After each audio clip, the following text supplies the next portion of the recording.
Okay.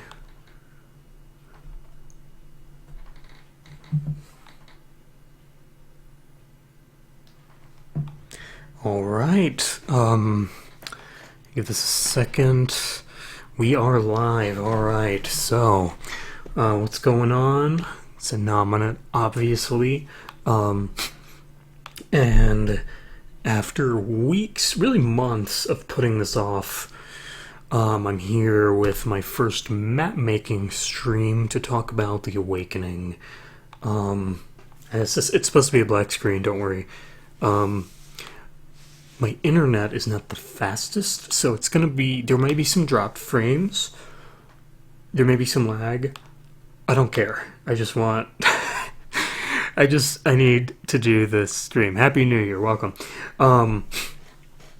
So I need to advertise this a few places. I need to preface this, then we'll get going. Most of the preliminary information's in the description. I know it's horrifying everyone watching this actually has to read something.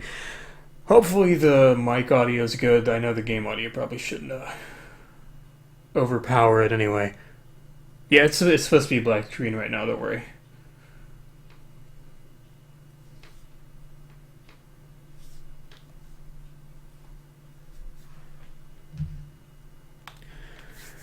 Okay.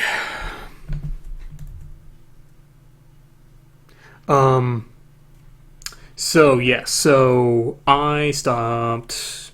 I need to collect all my thoughts. I stopped map making like, a little bit ago. And basically, kind of the problem was just I kept having ideas for things that I couldn't do by myself, and I never really assembled like a stable team of people to work on anything. I had a couple people on and off. So I pretty much decided that I needed to just go the route of either not doing it or doing it with, like, other people, like Team Silica, like Gitacho Labs. So this whole series is showcasing everything that I never finished. So the first one's The Awakening. It was supposed to be a 2-part survival horror thing, very much in the vein of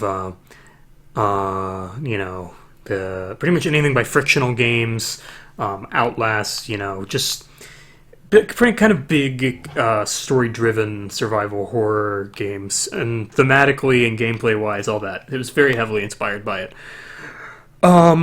So yes, that was the first one. Obviously, the other big one being Derp Quest 2, which was still a title holdover from 2015 that I don't like, but I worked on that for ages, and then I stopped. So that'll happen at some point. And then I have literally like double digits, and I mean like 20 to 30 kind of half-baked ideas of things that I never really started and or finished that I'll be going through in sort of miscellaneous streams. We're starting out with The Awakening because we have a lot of stuff available for it. We have maps, we have footage, we have lots of writing, we have voice acting, we have all sorts of story plans. So we're starting with that. So we have two options here. I got about 3 documents worth of stuff typed up for The Awakening. I can't decide if I want to start with the story premise or if I want to start with actually showing parts of Chapter 1's design. I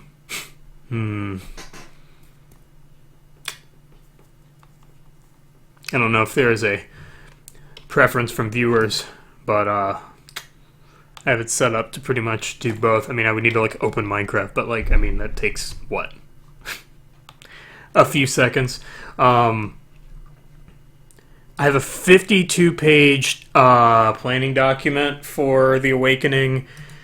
I have a full story explained walkthrough of The Awakening, and I have a 2-page-long description for Orpha Beckham, specifically, that I had for her voice actor. So, yes. Alright, you want to see map design first. Now, again, this is Yeah, holy shit. This is gonna be laggy because my internet is no good. And also, I'm still working on. I decided to splurge on a new PC, so I haven't bought it yet because I need a little bit more money to do so because it's very expensive. Um, we got to go into 1.12 to do this. Okay, so map design. I'm thinking today we're gonna, in terms of design, focus on chapter 1 because chapter 2 has some like basic outline stuff. Chapter 1, like to look at, it looks done. Like not, I mean, not like the commands, but like the layout is done. Here's the thing that depresses me about both. For how long I've been working on both and how long I've been hyping them both up, I think people will be disappointed in how there we go, how small the actual layout of these maps are. They are not huge. They're kind of, you'll see. You'll see what I mean. Actually, I think what I'm going to do is I'm going to turn off the capture real fast, and I think I'm going to open it so I can go kind of exactly where I want to go. Hold up. I'm going to close out other things. Okay. So I'm going to go somewhere that I would like to be. And then I'm going to turn it back on when I get there. So, as you know, I use the same Silent Hill resource pack, modified a bunch of sounds, there's custom music, all sorts of custom sound effects, and obviously voice acting. I'm thinking I'm not going to really play many of the sounds of voice acting stuff. And also you all are going to see how bad I am at redstone. I'm fine with commands, I'm not good with redstone. Okay, I think I'm actually just going to go to the starting room of the map. I'm going to make sure my brightness is all the way up. Oh, fuck. Yes, it is. Yes, it is. Alright, so...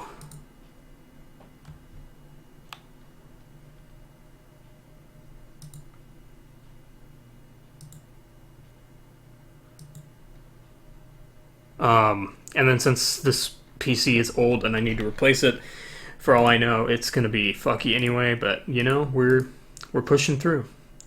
So let's make sure I have the window going.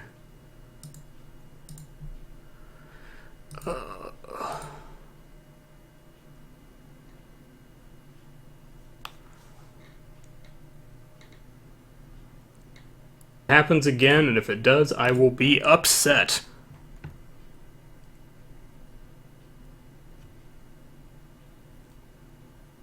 Okay. So, the very beginning of the map is anticlimactic. It was just going to be a black room that said begin. I'm going to make sure you can actually see that. Okay, cool. And I'm also going to, while I'm at it, I had some things open. Mostly nuclear code, stuff like that. So it was going to be a room that basically said begin, and I believe, yes, the concepts, let me, well, let's see what was going on here. I mean, this is like the most basic possible commands. Yeah, it was going to set game mode, it was going to teleport. This wasn't really interesting. So I was still using repeaters and comparators in 1.12. I am somewhat ashamed to admit it, but and I also was still doing my set block thing. I basically decided I'll use new commands, but I'm gonna kind of keep it in the same caveman vibe that my old maps were. The idea was, in both cases, that you were going to start in this sort of forest area, this sort of path, and there was going to be like cricket noises, and all of this exists. I can show this off, but I kind of also want to explain it. So what would happen is you would be here, and basically you'd be in spectator mode, so you couldn't see the barriers, and each of these blocks would be illuminated, and you would kind of go along it, and you would do like the settings, the story, like all that stuff. You would get that done ahead of time. I just wanted to do it in a way that was like different and kind of fun. So all that's, I mean, over here, it's not like whatever. So the other thing that was in all of them that you probably saw was the poet, which is this guy, this fella over here. And basically the idea behind the poet is he's this strange mannequin-like entity that speaks through like a recorder, a speaker, something like that. And he has this odd, disjointed sort of voice, and he speaks in different types of poetry, and he sort of sets up cryptic things about the story to come. And I did record this. I did record it. Let's see if I have... I think it's kind of cringy because I recorded this in like 2017, I think. So, I mean, you know, let's see. I think start sequence... Oh, the start sequence. Okay. This is the poet. So... Play... Let's do... The other great thing about having a laggy computer is whenever you try to type, it doesn't actually respond. So it makes it look like I type at the speed of a 5-year-old, but it's fine. Dot poet master, and then I'm right here. Okay, hopefully you all can hear it. If you can't, I can play the audio elsewhere because I still have the file. Hello, dear listener. I return from the dead, so you may heed and learn my lessons bright, and live to see a day of color and breathe the night. I apologize for my jarring opening. Allow me to open up my more contemporary side. Don't hide. It's hard to survive with a voice in your ear telling you what you don't want to hear. A story. Not long ago, nor happy in the traditional sense. Tragic is a bitter, better word that tricks the tongue and leaves us hence. Internal fears and doubts, references and darker hours, all the good stuff. And so I must ask that you settle down and try your best not to drown in the rich sounds of the best part. To feel. And yes, I assure you, it is quite real. Sit down. The ending is the worst part, I kid you not. I hate this, but I'm gonna do it. This one goes off without a bang. So for background, basically what happens is I want to introduce the story in a way, and there was kind of a hole in the plot, and basically, like, in doing so, and I realized a way I could make it make sense within the universe, and I was really tired, and I recorded that, and I basically just sat, like, I just put my mouth on the microphone, and I just started kind of, like, speaking. I wrote, like, a couple poems, put them together, just kind of started talking, and, yeah, so then that happened afterwards. That's what the result of it was. So that kind of is terrible. I never recorded the one for Chapter 2. I never even wrote the one for Chapter 2, but, usually I did that pretty far along in the process. Like, I definitely know what, like, everything that's going to happen in Chapter 2. Because Chapter 2 got kind of crazy. So I'm thinking I can show off how this works, or I could potentially just go ahead and show off the areas. I don't know if you have a preference, if you'd like to see this area in action, or if you kind of just want to see what the rest of the map looks like, and the journals, and some of the voice acting, my voice acting that I'm not a fan of because it's like 2 years old.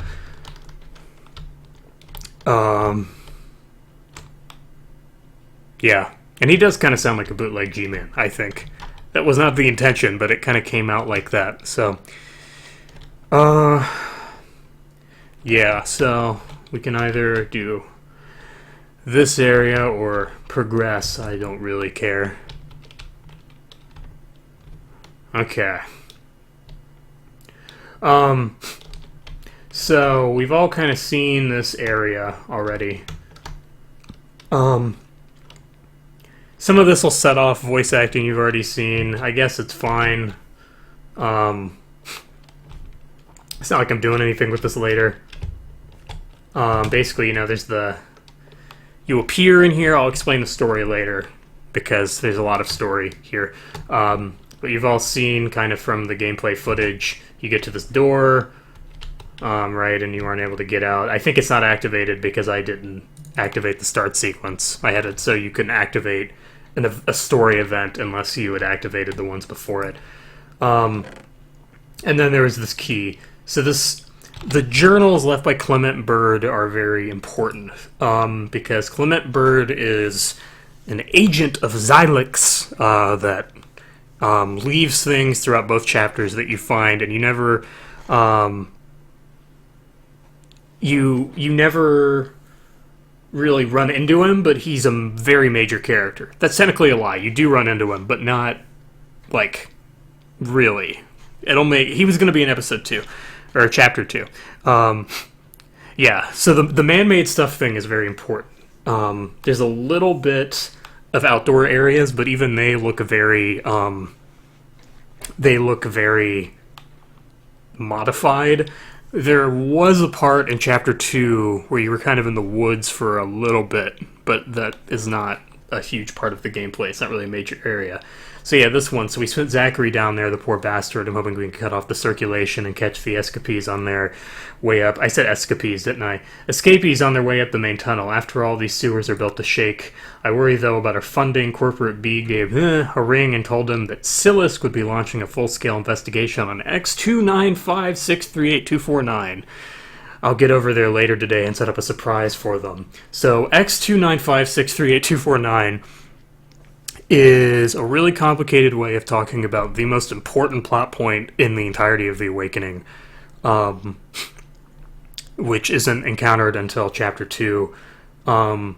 It's called the Dome. That's the tag for it, and it's Xylix's big thing in this map, and it's kind of the reason most things suck in this map. Not all of them, though. There are other causes. So anyway, so this is a factory that kind of peaked in the World War II era. It's in Colorado. We'll get to all that when we talk about the story in a little bit. But one thing I really kind of wanted to mess around with here was the juxtaposition of like old and new things. I really like old dilapidated structures and stuff being like taken over by like new things. So in this case, there's a lot of Xylix repurposing these old abandoned places that no one would ever look for testing and for hiding and storage, all that sort of stuff. So I've always loved kind of how this area looks. It's pretty simple, but there's something I don't think anyone's ever noticed when I've shown off this area, and that is this guy. Let me get a little closer so you can see him. That's this guy. This guy is X, if you remember from the character reveals. He's voiced by me, as are a lot of the characters, and he is the pumpkin-headed thing from the old maps, which at the time made no sense because I didn't know what I was doing back then, but I made it make sense for this map. So, and I think it's also kind of cool to look at like how something can look like detailed, and then if you go above, it's kind of like, well, nope, it's nothing is here. So you also all saw that basically the first quote-unquote puzzle was that you were supposed to send this thing to knock down the door over there. So to kind of show the juxtaposition between the old and the new, I really, really like the learning about two different storyline things. You're learning about the Xylix storyline, and then you're also learning about something that happened in this place before any of you were even alive. And then, of course, it's the Dear Mr. Benson, here's hoping this letter finds you well. It was your daughter's birthday yesterday, yeah? Well, let her know that I wish her a happy belated one. How old is she now, 11? Time flies. Well, anyways, me and a couple of buddies were on our day's break when we started hearing something that sounded awfully similar to screaming, and we decided to investigate. The strange thing was that the sound kept getting louder, and eventually it became more bird-like in nature, almost like a raven. But eventually it stopped, and we couldn't find anything. It's a strange phenomenon, and we were hoping you all could look into it. Best regards, Stuart. So, in 1942, something not good happened here. And so yeah, from a design standpoint, this is really just kind of to get you into the vibe, the mood of the map. And I'm thinking, you know what? Okay, I'm thinking maybe what I'm actually gonna do is I'm just gonna show off. I know I said I wasn't gonna do this, but now that I think about it, there's some cool design stuff involved in actually letting the map play out. So I'll start with the path again that I said I wasn't gonna do, and now I am gonna do. And I'm hoping I hope it doesn't clear my inventory. So maybe what I'm actually gonna do is start here. Let me just double check. I'm not going to stay in adventure mode. I am just going to kind of fly around. But there's a sound-related thing that happens pretty soon that I kind of want to show, because I think it's a big part of the map. So, this all was going to happen. Oh, I broke it. I need to actually be in game mode 3. Let's power you. Here we go. The sound's gonna be broken because I already activated the other redstone stuff. Alright, version verification. I'm playing in 1.12. If you say no, it says, please re-extract the map and open in 1.12. Hopefully the crickets aren't deafening. I'll turn it down if it is. Yes, I'm playing in 1.12. And so once you say yes, you're able to go forward. Click here to test the resource pack. If you're hearing this, it means you have the resource pack enabled. Now, if you're hearing this and, you don't have the resource pack enabled, you might want to get some help. Alright, so we might want to get some help, but, so it says please install the resource pack and then continue, but if we say yes, then you can set your brightness on whatever you feel comfortable with, but I recommend having it on anywhere from 75% to bright. This map is pretty dark. Click here to continue. This map is a direct sequel to 2 really old maps of mine. Playing them as an essential. So basically this, and the sound does loop, you can hear. If you say no, it just lets you go ahead, and then there's a synopsis of the story, but it's not really important, obviously. In this case, we don't need that. So, once I'm done reading, we continue. Should have everything you need. Click here to begin, and then you click here, and then basically you press the button and the poet's dialogue would play, but I'm thinking actually what we're going to do here is we're just going to stop all of his stuff.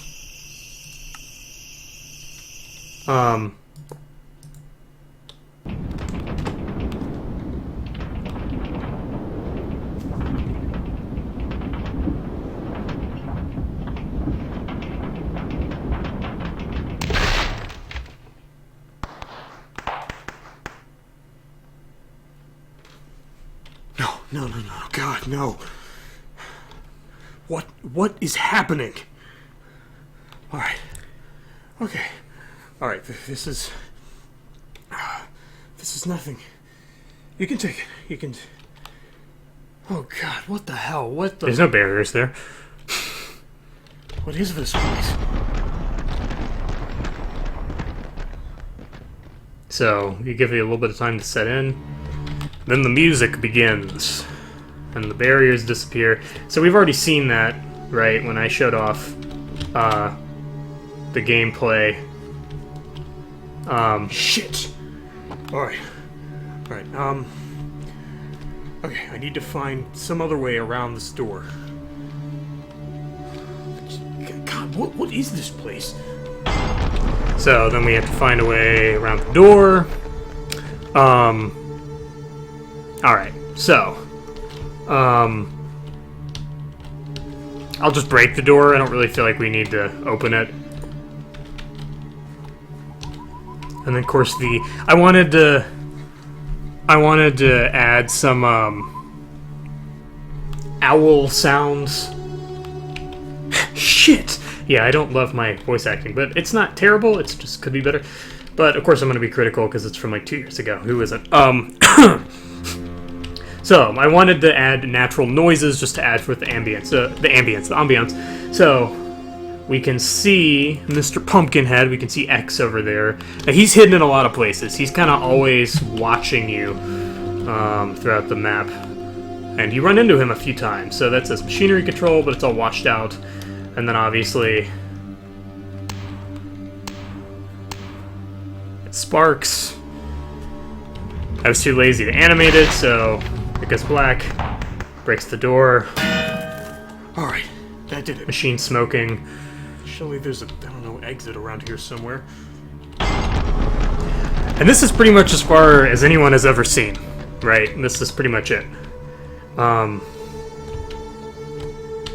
So, I'm gonna let the music play out a little, and then I'm gonna give my, well, yeah, I'm gonna give myself some night vision so you all can kind of see what this room looks like, because it's pretty dark. If it lets me type in. Okay, thank you. So, this room, it doesn't look as good with night vision as the case with most things. So, there's this, there's some machines here. It's kind of overgrown. Some moss on the walls. There's this sort of old furnace thing. Piles of sand, kind of overgrown, lots of mushrooms, cracked floor, you know, you can see up there. The great thing about this resource pack is that it ends up being that you need less to sell more, because it took a long time to get this room to look right, but with night vision on, it doesn't really look like anything. What's still cool about this resource pack, I feel like, is you can place like a block somewhere in the exact right place, and it completely changes what a room looks like. Like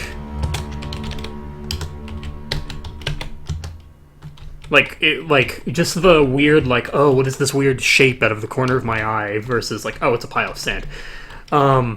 Anyway, so you all have seen this room where there's a pointless little, maybe.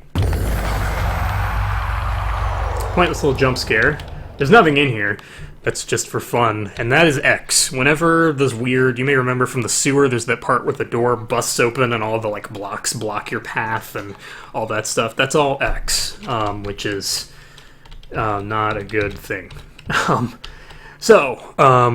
You all have seen nothing else yet. This is exciting. So then we get to break room 3, which has now been crossed out and says mine. And this is where we get into Orpha territory. Oh, Jesus Christ. Oh, this is recent. Oh no. Come here. Give me a kiss. So, I meant the last thing I was going to do was retexture that so it actually looked like a body and not an armor stand, but I never got around to it. So there's a burnt head that has been cut off and put on a stake, so that's fun. And then we get our first journal from Orpha, called Feelings. I'm gonna open it, just let this speak for itself, and then I'll read it. So I'll read it in the most monotone voice possible. It's not fair, not fair. Penetration of all different levels, sharp knives and sharp brains, flesh to be snipped, to be savored, to be caressed. They thought they'd seen the last of me, but oh no, I'm always here. I took great care in dealing with the last degenerate shithole they sent. First he was tied to my old faithful pole. Then I flayed the legs. I made sure to lick the soft underside so as to understand his feelings. I worked my way up a bit further. That is referring to his dick, by the way. By the time I was to his neck, he was in pieces. I'm not sure what happened to the man. I was only just beginning. Did he love me or did he hate me? I've got a headache coming on. Orpha, heart. So, this is Orpha. I love this character, dude. I'm very sad that no one ever got to see this character and its fully developedness. She's got a nice little painting. Orpha is the reason I was a little worried about releasing this map, because it does get worse. It gets much worse. let's just put it this way. Of course, it didn't look scary or anything, but just thematically, there's a part, literally, the cold open of chapter 2 is, like, Orpha ties you to, like, a bed and drills through your hand and then almost like basically detaches your leg from your body with the drill.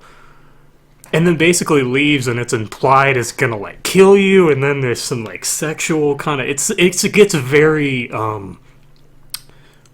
yeah, it gets very mature very quickly. And I was a little worried about that.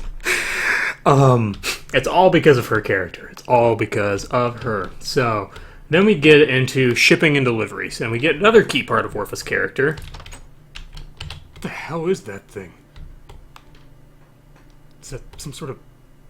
what is it, a powered staircase? Well, that's strange.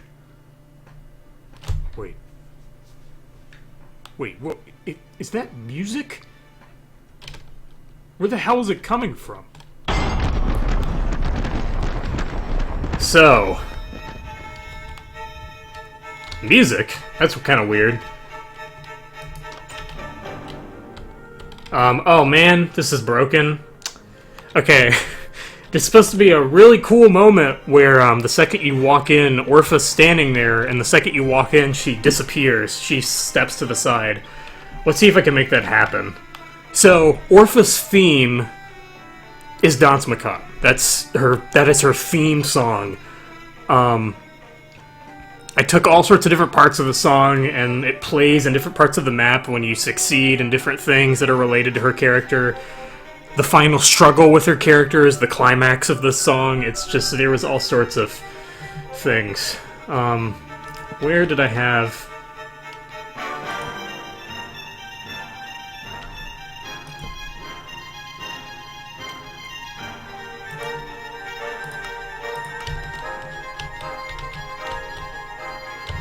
let's see. We're gonna have some background music while I troubleshoot everyone. Alright. I'm thinking...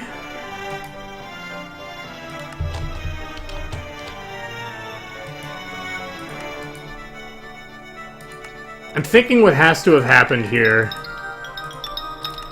is I already set this off at some point, and so it's not doing anything. That's what I just wanted to show off what it looked like, because I think it turned out pretty well. Let's see. Yeah, I had already set it off. Wait, no, that's the entrance. Where is her door thing? Orpha window appearance. Why will my thing not work? My genius galaxy brain... I don't remember half of what I did here, I'm gonna be totally honest with you. My player detector will not work. Oh well, here's what we're gonna do instead.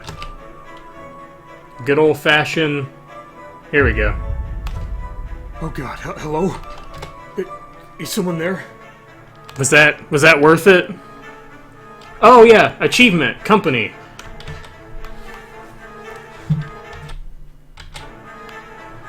Gotta let the music... okay. So, there is an advancement page for the Awakening. Oh, I didn't actually get the Awakening achievement yet. Company is met Orpha for the first time. Anyway, so, you got to see her disappear from the window, so that's something. Is there something in here that I... oh yeah, there's a key. So anyway, you can pretty much hear that through the whole place. So that's fun. So you put the key there. This next part actually wasn't done because I needed Orpha's voice actor, which, oh boy, we can talk about that later. So basically there was going to be a little outdoor area here. I guess I can walk through here. And there were going to be sound effects. I just don't feel like setting them off because I don't think I ever had a command to stop them. And if I did, it was never ironed out, and I don't want to have to manually adjust scoreboard values to do that right now, so I'm going to be lazy. So keep in mind, there's a door here, very important, and that there's a loop, if you get where this is going. Now, there's actually something kind of important over here. You may notice there's a chest that's hidden behind a cobweb. If we go into the chest, there's a button, or there was going to be a button for a type of block, I don't remember what kind, that we have not encountered yet. And that is a key for an Easter egg that I can't believe I actually included in the map. You'll see what I mean. And there's an achievement for finding it. So you would restart the power, and basically what was going to happen from here, and I'll go through the scripts at some point too, so you can see what was supposed to happen dialogue-wise. Orpha was going to break through this door, and then you were going to have to avoid her. And once the power is restarted... Wait, no, I don't want to go through there. Once the power was restarted, you were going to have to get back here, lower the stairs, and dodge her. Now, there's actually another journal back here. And you may also notice that this corridor looks very long and involved. It's almost like maybe there was a chase that's going to happen in there before too long. Music's going crazy, dude. Anyway, so back here... Oh my god, it's so loud. There's a little bed here. And journal number 5. So the last one was journal number 6. So for quite a while, you're actually hearing these in... Or you're actually seeing these in reverse order for a little bit. Eventually you go forward again. But you're basically retracing Clement's steps. And yeah, this one is, these tremors are out of control. Ever since the outbreak, we've been busting our asses, trying to sedate the reaction, but to no avail. Looks like we may need to do a repeat of Project A. For now, I've set up near an old test site. Subject Beckham is still nowhere to be found, though I have my suspicions after getting several distress signals from the area. That fucking monster probably cut them all to pieces if she didn't torture and molest them first, and some of those agents were shadow workers. We'll have to send someone down to deal with the problem in the sewers. There's a generator down there. Surely that could be of some use. So we're getting some Xylix lore. And also, like, the music was just going off. That's funny. Hopefully that wasn't too loud. It didn't seem like it was too loud in my audio output monitor, but who knows? Who knows? So basically you would get up here, and this powered staircase was actually put here by Xylix. Now this room's kind of fun, I feel like. There's a lot of kind of dilapidated walls, there's the ceilings caved in. I mean, this is a big... It's the shipping and deliveries room, so, you know, boxes and whatnot, but since it is abandoned, and it was intentionally abandoned, this factory was... It's not like everyone just vanished. There isn't really much here. The generators. I don't think there were really any in this map. So then you go to main hall, and basically what was going to happen here was the floor falls, and I have voice acting for all this, like for my character. The floor was going to fall, and then Orpha would have found her way over to this door, and she was going to bash down the door. And then you were going to have to run from her. And there was... I don't think I ever found chase music, so you were going to have to run from her in this whole area. You wouldn't be able to move quite as quickly, obviously, but, you know, it's just a little chase corridor. It's not really too detailed. There's just be some hazards, and Orpha is really fast, so you just gotta move it. And did I stop being mean? No, I didn't. I also had it so that you had to get a key out of here and put it on the door, but I had it so that you could loop Orpha around if she got in before you finished. Oh, well, I have this thing where when my computer lags, it just decides... It's not sticky keys, but it just decides to hold down a key in the game. It's only in Minecraft.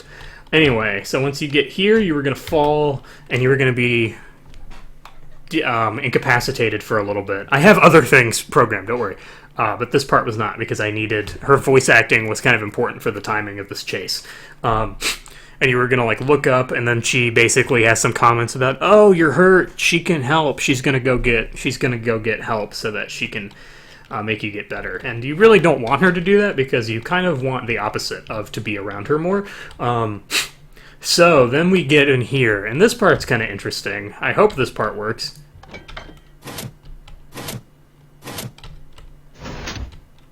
What? Okay, what the hell?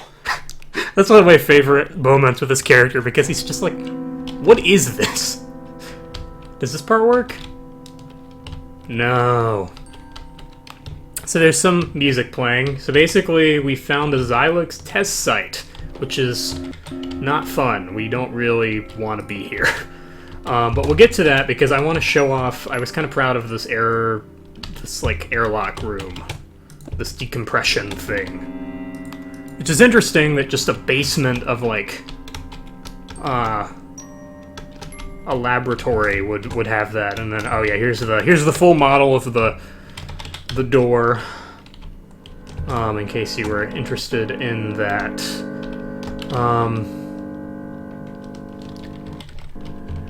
It's doing the. Is this the test site enter? Okay, so that's not the problem. It's the player detect thing. It's the problem. Where is that? Oh, the redstone was never set. That's what the problem would be, isn't it? Here we go. Welcome to the test site. I thought there was a sound effect for the decontamination, and also this is supposed... I'm assuming the sound effect didn't trigger for some reason, and also this didn't because of it. So basically the door opens, it's nothing fancy, it's just supposed to like clear it out and have a little sound. So yeah, we have this little test site. So this goes to the testing wing. This is, notice, pack everything ASAP. And these are some offices. You can see they're full of chests, everything has been packed up. Here we have the submersion chamber. There's a little pool in there, and clearly we're underground. You can sort of see the rocks in the wall. And then here we have transmutation A, where you can see an operating table and various drills and not fun things. There's also there's something I never got recorded that I'll talk about later. You were supposed to find an interview in here. You were supposed to be able to get into the offices. I think I was going to do an air vent. And you were supposed to be able to find an interview with a friend of your character's, Lakshmi Walker, interviewing this guy named DK. His full name's Dylan Kinsley, but he goes by DK. And he's supposed to be part of this charitable organization called Corona International that basically claims they found a way to trick the brain into healing like cancer and like basically any life-threatening illness or problem like that. But it's through these like artificial tumor things. That can disappear off the brain. They trick your brain into, they grow into your brain. It doesn't sound like a good thing, but he insists that it is. Corona International is not real. It's a cover-up for Xylex. So, I'll read that. I wrote the whole thing later. I was literally going to find the voice actors after I was while I was testing the map out, because it was literally, I just need to put it in a file, retexture a music disc, have you play it somewhere. That was literally it. But there is new patient log from all the X's stand for Xylex, the Colorado head doctor, to test site 904. You'll like this. Patient name, Mathers Jim. Date of birth, April 15th, 1989. Sex, male. Place of origin, Elko, Nevada. Dosage, controlled ketamine and xylanthium. Patient Mathers was found by our associates in a dumpster behind a bar in the Mojave. While he was unconscious, Agent L342 provided him with a dose of xylanthium and brought him to the Silex, Nevada apogee for further investigation. He has experience with combat and is rather hot-headed based on his scans. His mechanical skills could also prove useful. Mathers has been transported to Dome X295638249 and is seeking further relocation after the necessary surgeries. And yes, Jim was on ketamine.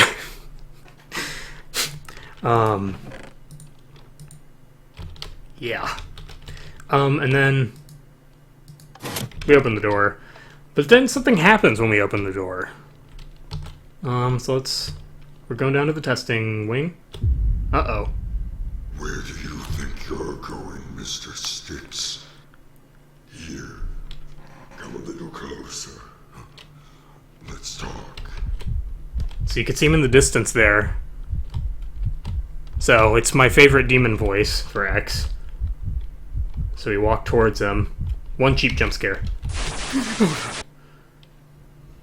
It's much louder with the... I turned it down for the... Oh, no. Where am I now? What was that thing? This isn't supposed to be here. Never mind. I've got to get out of here. Alright. Now, this next part has another voice actor. I think she's fine with me playing Because I even contacted her when I first revived the map, and she was totally cool with me still using her voice. So I think she's probably fine with me playing it.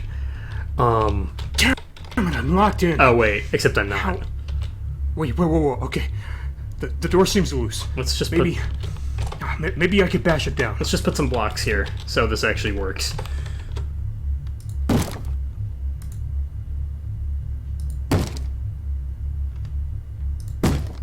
Bash the door. Bash the door.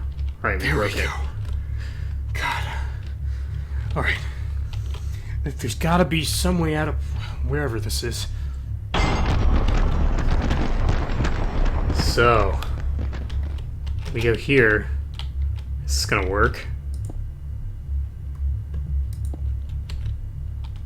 Tell you what, let's do that. And look, door knocker. Alright, so there's kind of a whole conversation here, so hopefully you can hear it. And it's somewhat important to the plot, so. Hello? Is anyone in there? Hello? Go away. I won't take it. I won't! Whoa. Calm down. Who are you? What are you doing down here? Oh, thank God. You're not one of them. You're not her. Whoa, okay. Wait. Who are they? Those assholes are set up down here. I don't know what they're called. Terrible things. Terrible things. Oh, God, what did they do to you? Never mind, look. I can get you out of there. No. She is nearby. I'm not putting a toe outside of this chamber until I know she's long gone. And she'll never leave. She? Look, okay, who is she? Orpha Beckham, or Orphy, as she calls herself sometimes. She's batshit crazy. She'll do... What? She'll do what? I can't talk about it. Good luck. You're probably dead already. There's a lift nearby if you think you can get it working again. Well, alright, thank you. Be quiet before she hears us. She's everywhere. Alright, so, I don't think I ever programmed it in. I don't think I ever added in her voice. That character dies pretty much immediately afterwards. So this area wasn't finished, but I did work on it some. So this is the first, there's two big puzzles, because chapter 1's kind of short. Chapter 2 is a little longer. A lot longer, actually. It's like twice the length in terms of gameplay. So what was going to happen here was... they're keeping test subjects down here in this old abandoned factory basement, and you need to get this lift working. That's just right here. It's not going anywhere. So there were a few things that you needed to do, and I have signs on the doors telling what each thing would be. So basically, you would knock on this door, and then you would hear the same person you just talked to in here get killed by Orpha. You would hear her head get bashed in, kind of like that one in the asylum. There was a guy who never actually recorded the one line that I needed from him, where he was going to whisper this code word. Basically, the idea was that there's all sorts of people, you just don't really see them, you just hear their voices, and they're not allowed to leave. Except there was going to be one person, because the thing you need that code word for is actually over here, and there was going to be a guy standing right here, and you needed to say the code word to him, and then he would walk this way, and he would bust down the door. I think... Did I have some of the commands for that somewhere? I don't know. I'll look later, because it's not... It wouldn't have been finished, so it wouldn't look that good anyway. And then you need a key for this chest, and this chest was going to have a shovel that you need to get through this kind of collapsed area. So once you get through this hallway... we get to the Easter egg I was talking about. So if you carry that key over here to this block of obsidian, I'll just show you. So you get into this little hallway, right? Very cool, very cool. Can you actually get out of this door? I don't think you could. Whoops. So wait a minute, this ceiling looks a little different, doesn't it?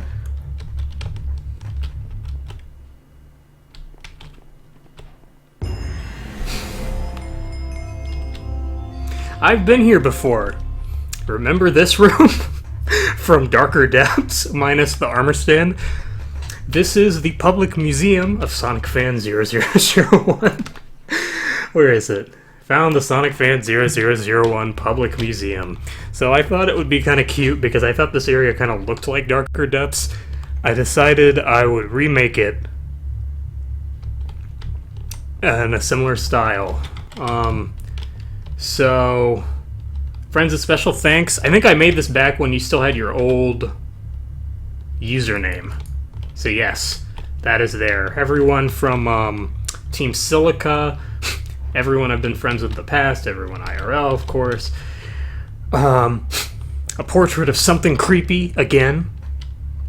And then more fun facts of... He decided to make another of these for some reason. Needed some weird Easter egg reference. I'm Jake Catacho, still male, has brown hair and likes writing, likes pasta acting and tacos, and La Saga. So then there's also a book, because there was a book in the other one that said like Easter egg or some shit. I don't know. So this one says, well, hi there, it looks like you stumbled upon this dumb little Easter egg. If you don't know, this is a reference to something I put in an old map of mine, Darker Depths. As such, I modeled this area after that area with a few tweaks here and there. I do want to take this opportunity to tell you that I appreciate you playing this map, and I hope you'll like the rest of it. It fucking froze here? Are you kidding me? It didn't freeze anywhere else, but it froze here. It froze in the one thing where I was like, oh, this is going to be fun to look at. I hope you like the rest of it in its sequel when it releases. Good luck. Pro tip about Orpha's AI, she gets faster every time you encounter her. And then it's signed by me. That's really weird. Let's try this. Reset the capture. I mean, you already know it's here at least, so it's something.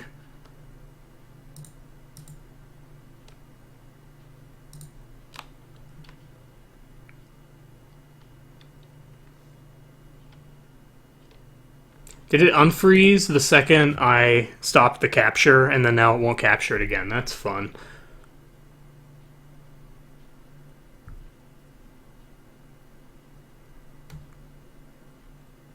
Wow. That's really fantastic for basically everything. Many times as I want to, old PC. So here's the room. Oh, and the advancement I got showed up here. Hello?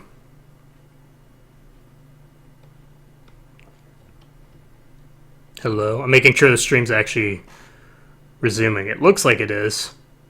Yes. No? Yes, it is. Okay, so yes, this is what the room looks like. It looks pretty similar to the original one. And then the book. And the little statue of me. And then friend special things, portrait of something creepy. And then that's over there. So that's it. It's just a dumb little thing. What did all these doors do? Strange noise. Some of these are just for fun. Nothing. Sometimes there's just nothing. Nothing. There'd be a test subject to talk to you here, and he says something about how they can like hear your brain. Chest key. Someone would slide the key to the chest under the door to you. And then that one's also nothing. So when you get to the end here, you would be able to dig through this. And you find a chest. And there's a spare chain so that you can hook up the lift. But as soon as that happens, you know Orpha's down here with you. She was going to break through this right here. And then you were going to have to run from her. And after you ran from her, you needed to get all the way back to the lift before she caught you. And then take the lift up, but that doesn't work because I didn't finish it. So what we need to do now is, it probably is,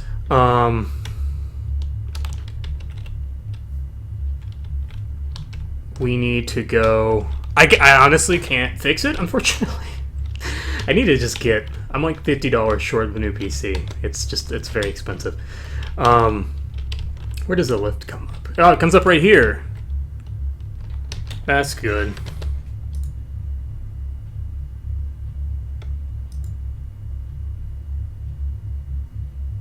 Actually, it's 4. It's 4 FPS. It's OBS is telling me right now.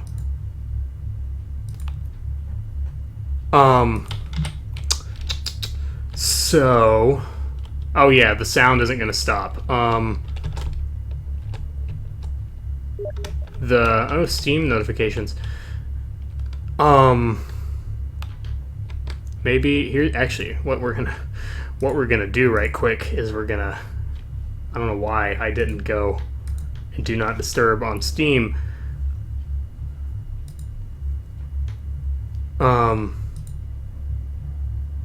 System. I'm breaking the system. By the way, I need to stop this music thing because it's going to drive me crazy.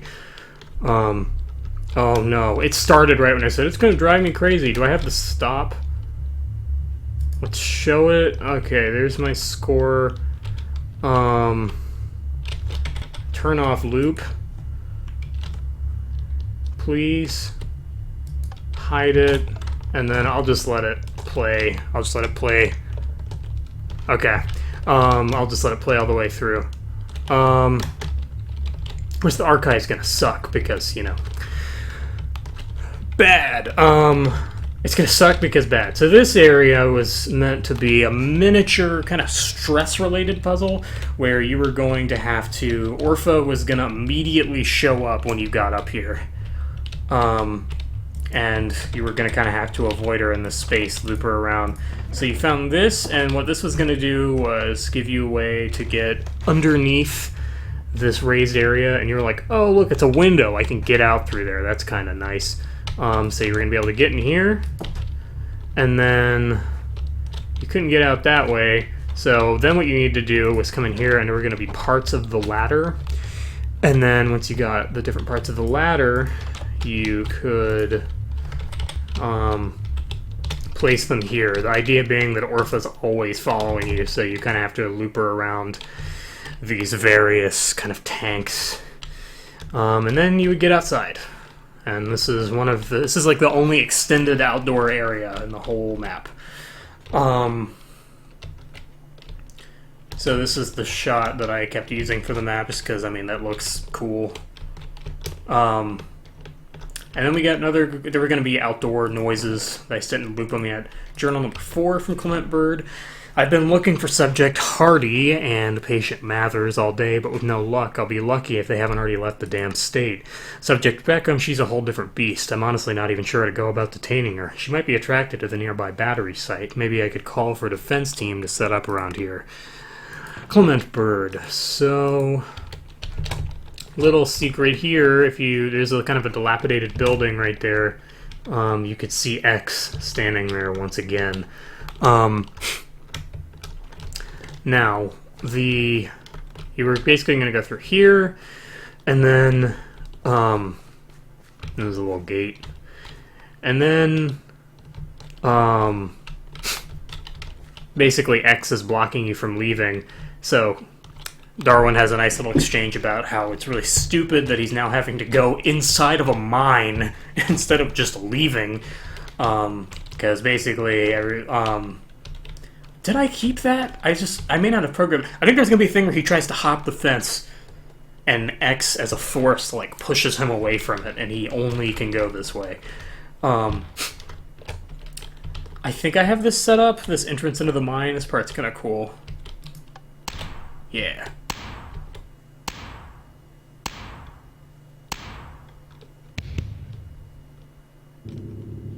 I just like the sounds and then the music after. It's fun. So now we're entering the mines, and this is where Chapter 1 ends in the mines. And you might be thinking, well, you should be thinking, the map's shorter than it should be, because it is, and I basically have no excuse for it taking so long, but the giant puzzle that takes, like, a long-ass time still happens in this section. The puzzle that I had to think out for a little bit, and I'm going to have to explain. So... we can get some story if we go into the mine management office. I mean, it's just an office. So, notice of mine closure by the manager to all mine workers and faculty. Notice the Benson mining facility is hereby closed on this 15th day of October 1942, excuse me, due to lack of resources, malfunctioning equipment, and strange reports.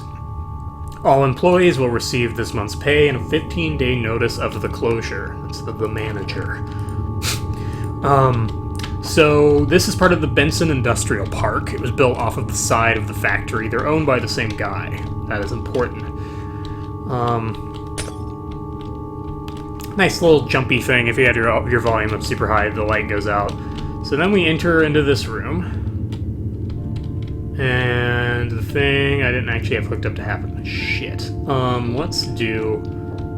Let's go back the way we came, and let's fly outside. And let's make that thing happen.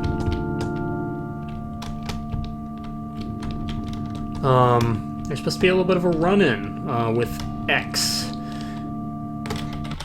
Not stuck in mines, we're not to that point.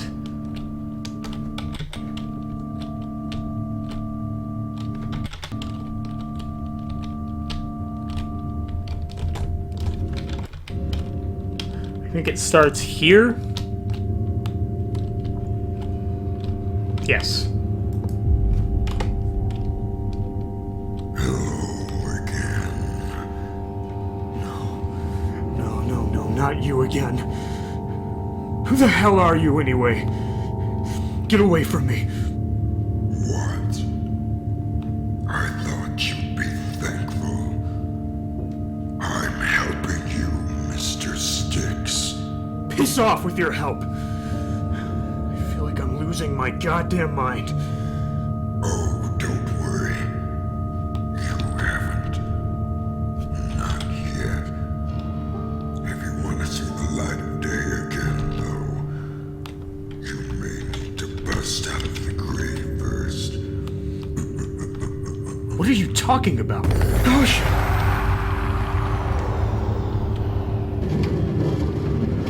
Then we get transferred. Oh my god, you have got to be kidding me.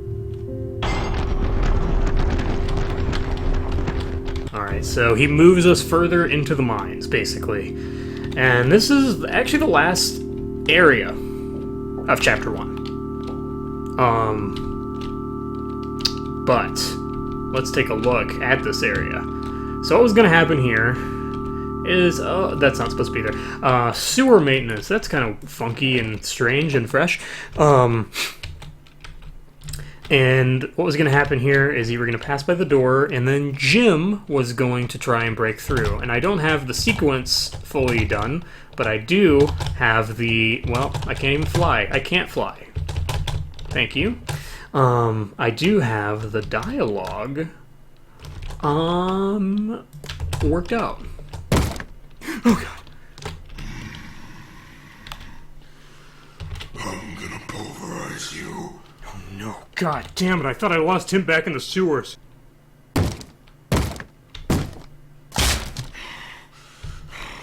Come here, you little shits.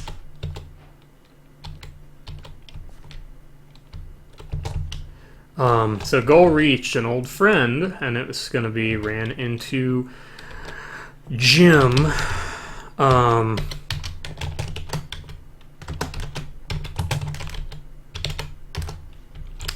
Yeah, so the only difference was the door would actually break down, you would lose the blindness, and then Jim would appear. So that is what Jim sounds like. Obviously, he's voiced by me. So then we have this little mine area, and this is an area that was repurposed by Xylix, again, and this is kind of a big area. Or, I'm sorry, that wasn't going to happen until after this happened. The hell is this? Another of whatever the thing was back in the factory? Huh, looks like a giant battery of some sort. Wonder what it's for. Oh god, of course it's sealed shut. There's got to be some way to open it. I mean, come on, look at this place. So basically the last objective is open the emergency exit. We're getting the fuck out of here. And by the way, that triggers regardless of which way you go, and it shouldn't trigger... Fuck. It shouldn't trigger more than once. No. So what was going to happen is you have to go back into the area you were just in, like, immediately to get a key to a door, and that's when Jim was going to show up, because I didn't want to have... I needed some introduction of this place, and it wouldn't make sense for Darwin to be like, what's this? Well, there's a guy trying to kill him. So this area is big brain. Not really. It's just more involved than the other areas. Because it's new. This area in particular was very inspired by Penumbra Black Plague and its gameplay. So I'm not even sure I remember all the steps to this puzzle because there's a lot of them. So the basic thing is that the emergency exit will only open if there's an emergency. And the emergency in this case would be this battery, which is currently shut down, being brought back online. This is bad for a couple of reasons. It's going to set off an alarm, and it's also going to let Xylex know where you are. It's going to know something. They're going to know something's up at this site. But you don't know who Xylex is yet. You just know something is fucky. So, basically, you need to research the area and retrace the steps of how to shut down the battery. So you need to reactivate the battery. And then the emergency will start, and that door will get open, and you can get to the last cutscene of Chapter 1. And again, Chapter 2 is funny. There's far less... There's like almost... There's like a very small percentage of Chapter 2 like actually physically designed, but like gameplay-wise, Chapter 2 is planned out, I think, in a better way than Chapter 1. You'll see what I mean.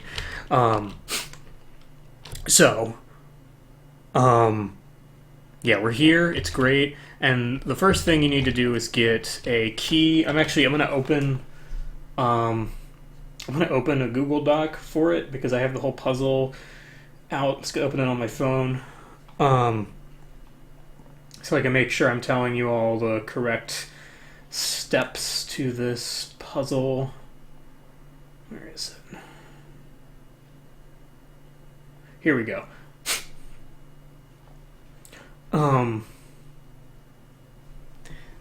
Oh yeah, so you were going to have to get the key, and then when you went back to go get the key, that's when Jim was going to show up. So you have to avoid Jim. The main trick for Jim is either trapping him there or looping around this thing so it takes him long enough that he can lose you when he starts chasing you. And it's not that he doesn't know where you are, it's just his character's temperament is that he like very quickly loses interest in things, and that's kind of how you trick him. Orpha is very intelligent and always knows where you are, like very like spatially aware, and then Jim is very like he was modified basically by Xylex to be like, I'm gonna target on this one thing and go after it. And then the second I don't see it anymore, I'm gonna fixate on something else. So the first step is the computer in the main office area, which is right here. There would be a little prompt for it. Can be accessed by turning on the small generator and entering a password found near a body in the mine. So there's also a body hidden back in the area that you came into earlier, and there's a little password. He's holding a password for this computer to get in. That's the battery power, but there's a small generator over here that you can turn on. I think I have it working. Yeah. Backup generator active, all terminals and computers online. So that works. And then once that's happened, and you've unlocked the office and everything, you're going to want to open this chest, and there's a printout of an email about battery deactivation. And then, bullshit email coding stuff, August 11, 2013. Hey, Gurk. And these are all Caesar cipher. They're 3 times deciphered, and this name is Dion. I'm still a little fuzzy on that last step in the battery deactivation. Are we applying the coolant remotely or through some sort of direct contact, like with an implant device? AI is an option too, I suppose, but I thought we weren't ready for that yet. Oh, and one other thing I wanted to ask just to ease my mind. We have a plan for stopping reactivation, right? And then, thanks, and they have their name signed. And also, I don't think I've translated any of the names so far. So the first Caesar cipher name that we saw earlier was Davers. They talked about they're gonna give a ring. They were talking about Davers. So Dion, and it's signed by Lynn, is this person. And then we're going to find someone else later named Piers Morgan, who's the technician for the battery site, who's going to be a little angry about the fact that people are trying to reactivate the battery and basically only exists so that there's a hint for the player of what to do. So, from here, the computer says there's a limited power supply. And the limited power supply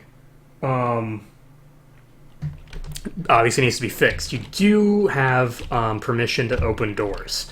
There's only a few doors that you would want opened. So there's this door, just to make your life easier. And then there's also these doors.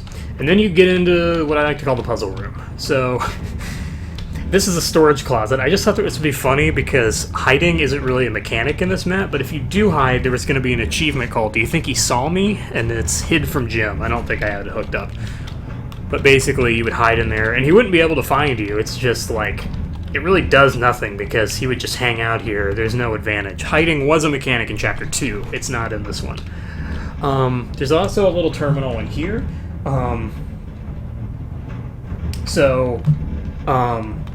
There were going to be battery deactivation steps on the computer we saw earlier, and obviously, like I said, you need to follow them in the opposite order.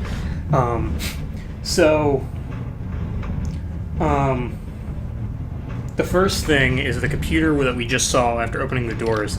There's a battery, what did I call it? Just a battery toggle option, but it needs secondary confirmation. So you come in here, and then it'll be like, there's a toggle request, confirm or deny, and then you confirm it. And then you need to stabilize the coolant. That's the next thing. And in order to do that, you would need to flip these levers, coolant stabilization. Before I do that, though, actually, instead of getting the book off the ground, I think I have it. System Precautions by Lead Technician on the topic of battery system precautions. How many goddamn times do I need to tell you people that we can't just have the coolant stabilization code out in the open? If this thing gets turned off, it needs to stay off. Got that? If you're so determined to remember the code, write it down and hide it under your desk or something. This isn't my problem. Hint, hint, it is written down and hidden under a desk. Also, we're putting a battery security override. I meant to fix that. We're putting in. It's not just putting. We're putting a battery security override in. Who knows how decrepit this place will become in a few years. Just in case something gets in, it should be impossible for them to restart the battery with that in place. Hopefully the security doors will keep them out, but who knows? And then it's signed by Piers, the lead technician. It is true, it's impossible, except that the wiring is exposed and we can cut through the wiring. So you'll notice there's a thing here that's for the main battery power. That's off right now. This says stay back, batteries, security override. Backup generator power is on, because we did that earlier. And then, that's the coolant tank. So, in order to stabilize the coolant, you need to go back into the office. Again, all this is while avoiding Jim. And then once you're in the office, there's the order for the lever. So, you would stabilize the coolant in here. And then after that, you attempt to reactivate the battery. But it will fail because of security measures. So you've actually done all the steps at this point because it doesn't mention the security thing. But the wire can be cut. But you may be thinking, oh, well, they probably don't leave bolt cutters around, but you know who does? Probably a maintenance room and mining storage. Oh, how lucky, we're located in a mine. So there's actually a broken window here. And if you go through, there's a little room you can already see that has a chest, and inside were going to be bolt cutters. And then once you took the bolt cutters, you could go back. And then you jump through another window. And break the wiring. And then you get back over that way. And then after that happens, you would be able to come back in here, and you would finally be able to reactivate the battery. And there's also a little map. It's not really important, but it just kind of tells you what you're looking at before you unlock it. Like, you know, you need to get into the machinery room. There was a weird alarm I had. Do I have the sound? Alien siren? Maybe y'all can hear this.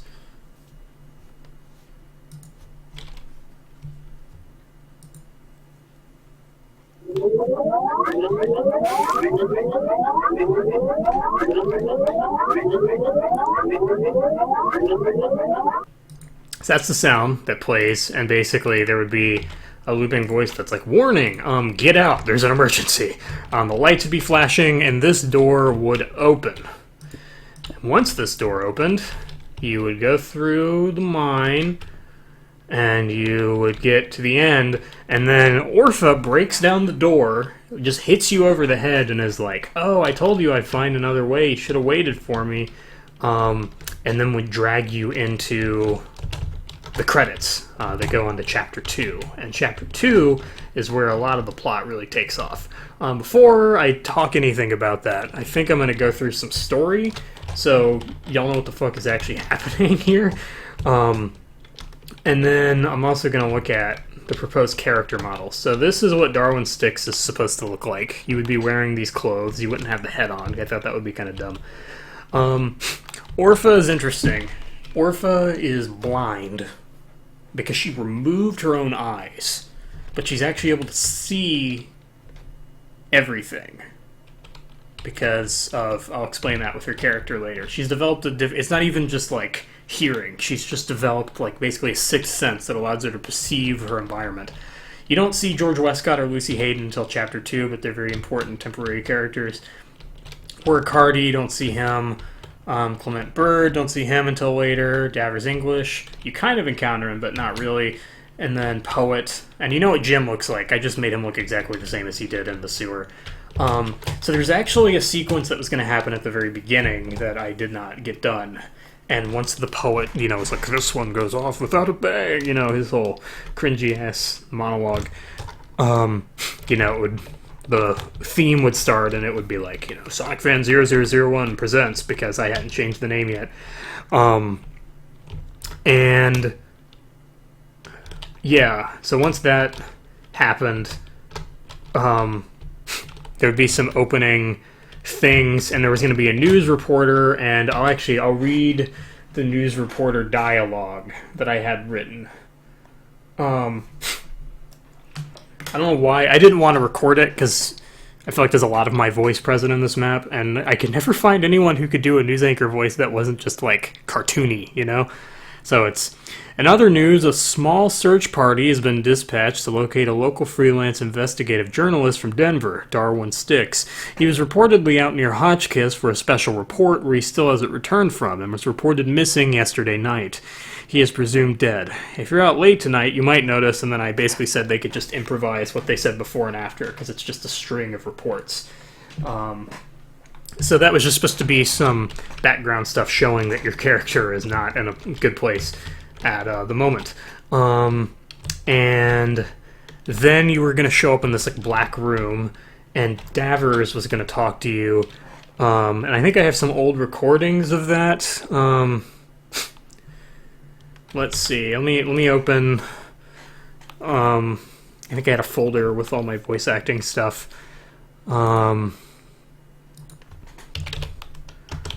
I did the original voice for Davers, but that wasn't going to be the case. Just so that you can... Actually, you know, I'll just read it in my current voice. Or no, that's lame. That's lame. I recorded it. The whole point is I'm showing off things that I did, and not just what I wrote. I'm showing off what I did, and bad voice acting is one of them. So, I think they're only OGG files, because I just immediately made it so that they could be played in Minecraft. Anyway, so let's DE voice 1.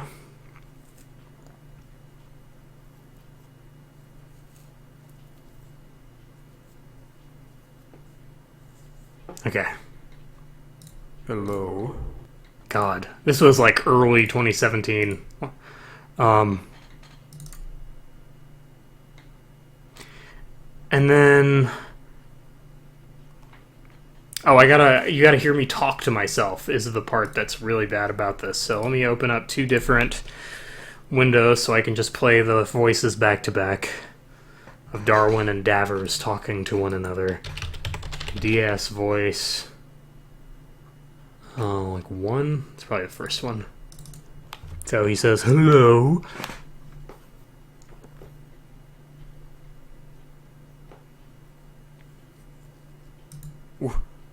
What? God, it's so bad. Anyway, so he's like, what's going on? And then Davers is like,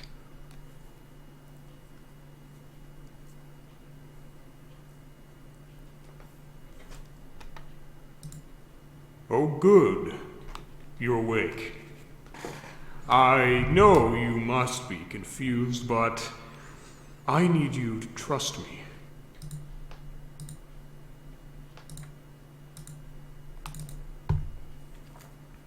but yeah, I wanted someone who was. I actually had someone who just kind of disappeared off the internet, who was like 40 and did a good voice for this, but yeah, he just kind of vanished. Who are you?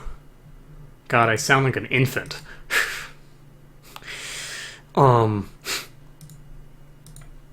Anyway, so then Davers replies. Just gotta open it. That is none of your business. You've been quite a pain in our... Oh, excuse me. I have to attend to something.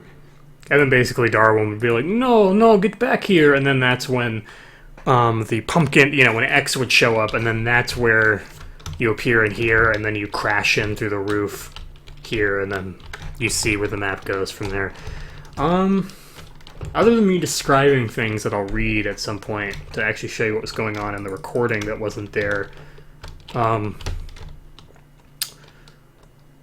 don't think there's any extra cutscenes, really. I'm not gonna play you Orpha's voice, unfortunately, because people just keep vanishing. Orpha's voice is cursed, I feel like. And it's not just like they stop talking to me, like, they'll be like, oh yeah, you can check out, like, they'll have like some sort of social media, and they'll just like vanish from like the face of the earth. And it's everyone who's ever tried to voice Orpha, and I don't know what it is. Maybe she's taking them. But she did a really, really good job, and I still have all the files, and kind of blew me away with how much she got with my vague character description. But I don't know if I'm allowed to play her voice, so I won't do that. I'll describe what she was supposed to sound like at some point. Basically, the only other thing is there were going to be credits. And I think I was going to have the model of each character stand here on these little pedestals, and there would be like a black background, and then it would be like, here's who voiced this character. And then resource pack credits, all that stuff. I think what I'm going to do is I'm going to close out... I'm going to go into the documents. I'm going to focus on Chapter 1 for now. I'm going to close that out, and then I'm going to open the planning document so I can show you the stuff that was supposed to be in Chapter 1 that you couldn't see just then. So let's see. The Awakening.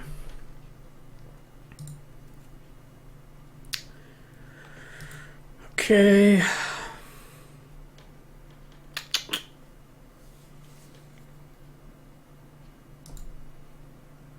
Okay. Let's do web browser.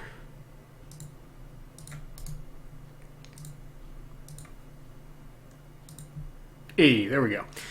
Okay. So, this is it's still loading, the 52-page planning document.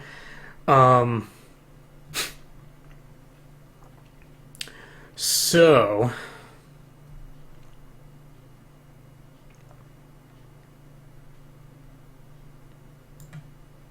there was supposed to be an interview that you found between Lakshmi Walker, who is She's part of the, I believe, the Denver Post. Yes, and she's a good friend of your character. And at one, you know what? I'm not going to go into that right now because that'll be for another map making stream. There was stuff planned for her character. So you're supposed to find this, and Darwin was gonna have some commentary on like, why is my like best friend like here? Like, why is that happening? Anyway, so it was supposed to be between her and Dylan Kinsley. I pictured Lakshmi kind of having like mid-20s, you know, just that kind of cool edge to her voice, kind of reporter, kind of a like probing, investigative personality. And Dylan Kinsley, I pictured having either an accent or just some sort of like I guess quirk to his voice, and then being very like passionate and sort of getting into what he's talking about. So like I'll read it with some intonation, but I'm not gonna like try to be their characters because the interview is, I think, interesting. But of course, I would think it's interesting. So this is Lakshmi Walker from the Denver Post, here today with an exclusive interview from a man known only as DK, an ambassador and agent for the world-renowned charitable organization Corona International. DK, how are you? I'm doing well, thank you. Right, so you've chosen to remain anonymous. I respect your decision, but why is that? Well, you know, our organization has made a lot of friends and enemies over the years, so we have to keep a, you know, sort of shroud of secrecy, keep our projects, investments, and employees safe. Right, and you're here to talk about your organization's newest project, Project A. You all like letters. I suppose we do. I was hoping you could shed some light on this new project and hopefully provide some insight on what exactly it aims to do, its benefits, and how you plan to maintain it long term. Of course.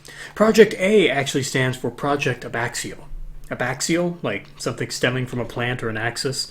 Exactly. Project Abaxial aims to find specific healthcare plans for people worldwide, starting with the local population here in Colorado.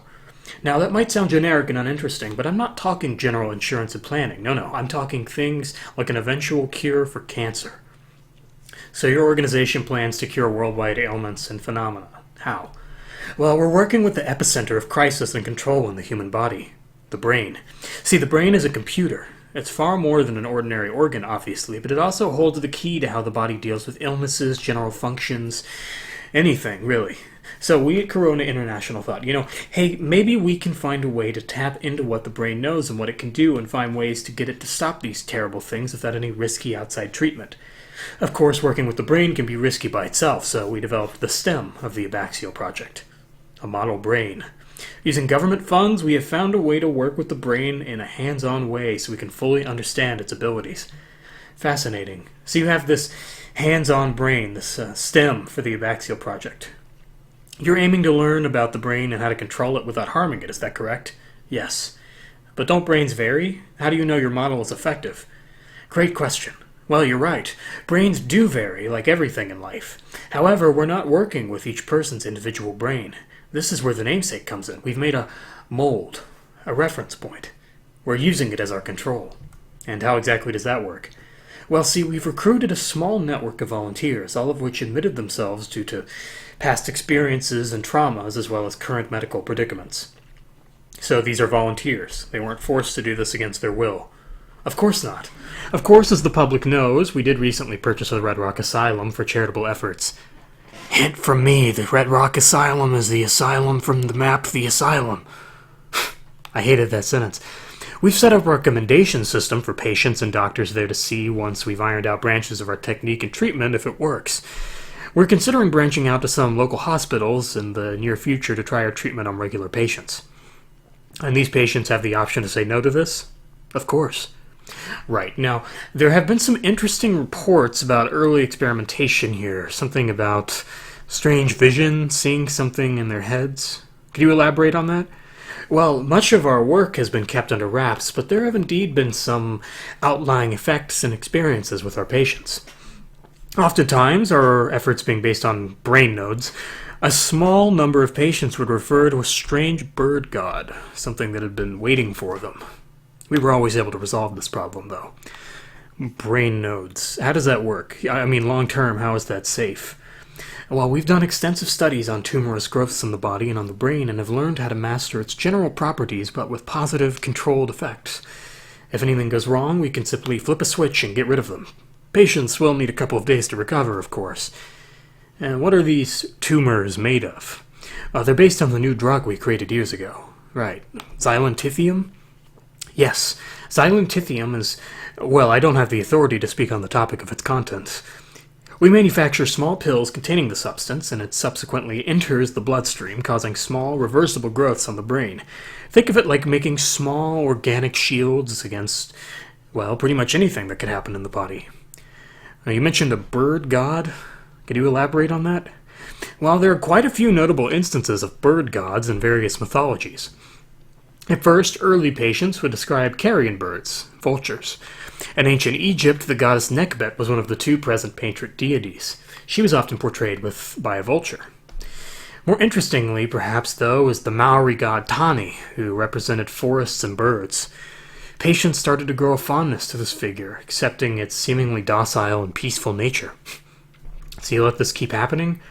The side effects developed quickly, but we made sure to reverse them as soon as possible and rework the effects of Xylantithium. There haven't been any problems since. What do you think this bird god was offering? Peace? Perhaps inclusion, some sort of life after us? When people are seeking salvation and maintaining hope, it's often in their nature to look to a higher power. Is it perhaps more an effect of the mind than an effect of the drug? And you said something had been waiting for them? Something is always waiting for us. And then the clip would end. So that's a very important story thing. So Project A is what Orpha was the first subject of.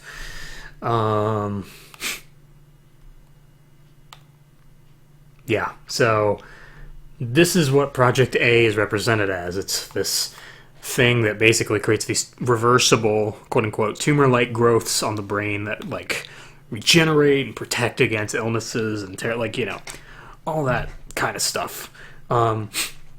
It's basically a cover so that Xylex can continue to operate and still get funded and not...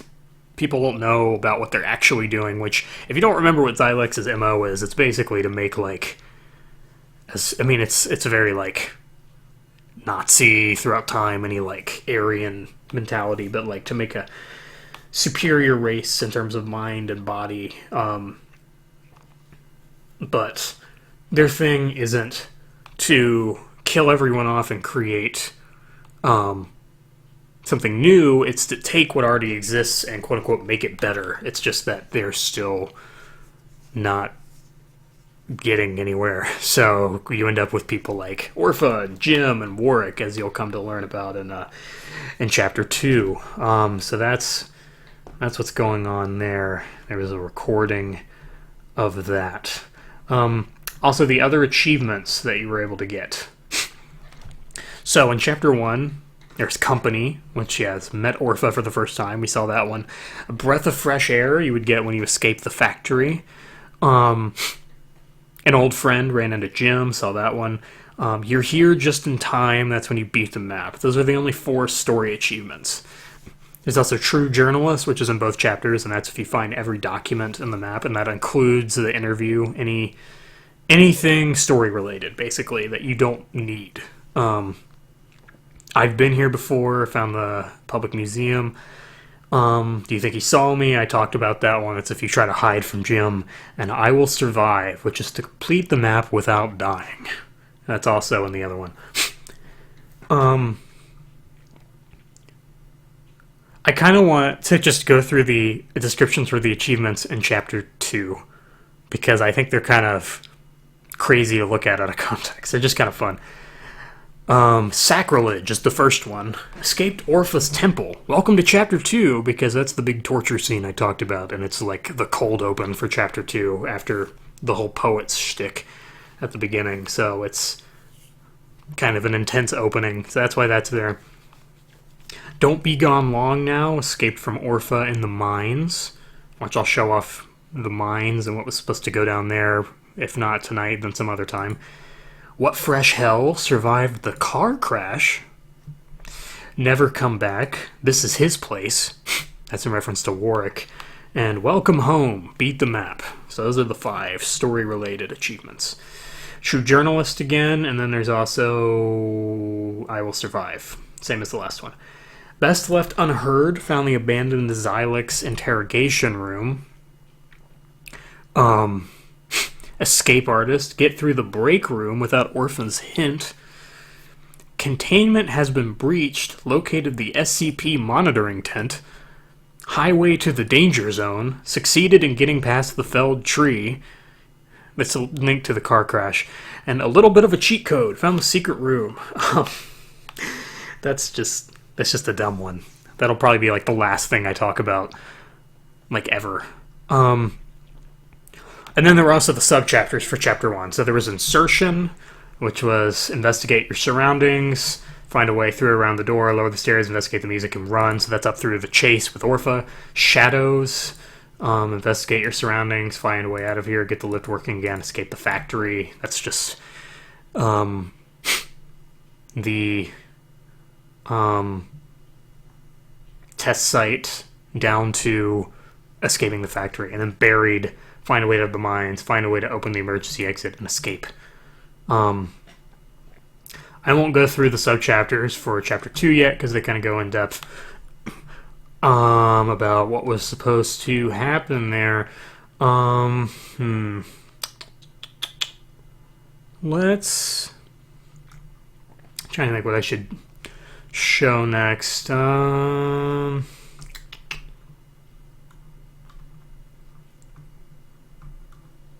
yeah, I'll show off the credits for Chapter 1. I had it written somewhere. This is scrapped, so don't worry about that. So this is not the person voicing Orpha Beckham, so I'll skip past her name. In fact, I'll just delete it so it's not on screen.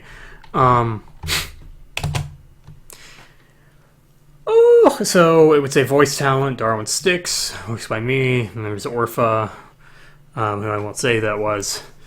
Xylix Test Subject 1, that's the one person's voice you heard in the lower level. I wanted to be credited as IJN. Test Subject 2, he never recorded the 3 lines I had, so I'm just calling him out. Jim Mathers, me, male voice, that's Davers at the beginning, was going to be someone else. X, Poet, voiced by me, the news anchor, Lakshmi Walker, and DK. Music composed by Kevin MacLeod. Then the textures, sound, story, dialogue, and notes, casting, characters. I would list the testers. To be continued. Basically the same, just different characters. You also got George Westcott, Lucy Hayden, Work Hardy, Davers English, Clement Bird. Pretty much the same, except instead of to be continued, it says the end. Okay, so I think let's show off Chapter 2. Let's show off some of Chapter 2.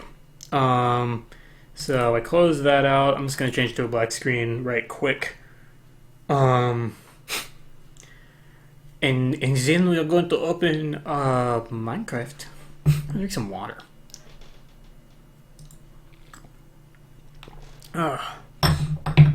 Okay, so we won't get through all of the Awakening probably. Although it's midnight here. I'd probably go to 12:30 or 1. Probably do that.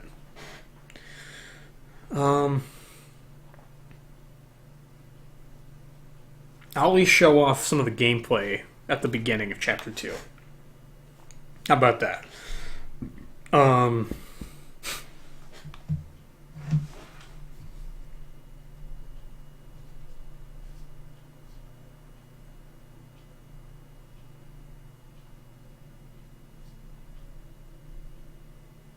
Okay.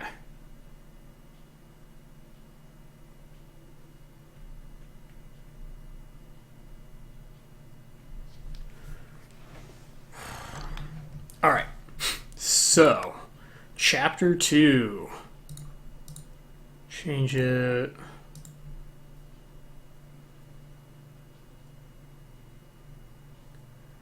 Over to my Minecraft.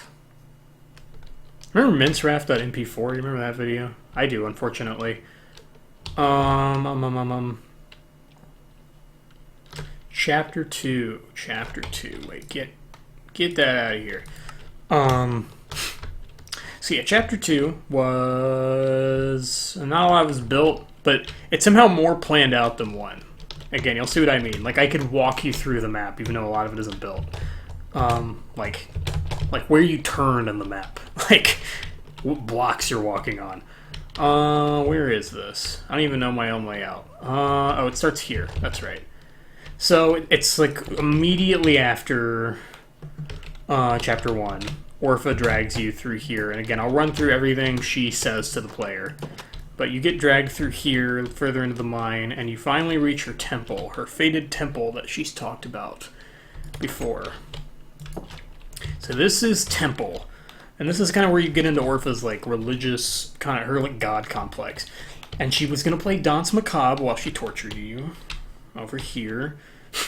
And you'll see here there's freight lift ignition, and she's modified the freight lift basically to have a drill. And you see written all over the wall, you have make new life, make new life, make new life. And then you have where they take, I give, written over and over again. You also have we will all be perfect, priceless, without fear. And you have the temple is sacred. I will pass it, make new life, and make me, them, better. Temple and temple. The idea obviously being like the body's temple inside of the temple.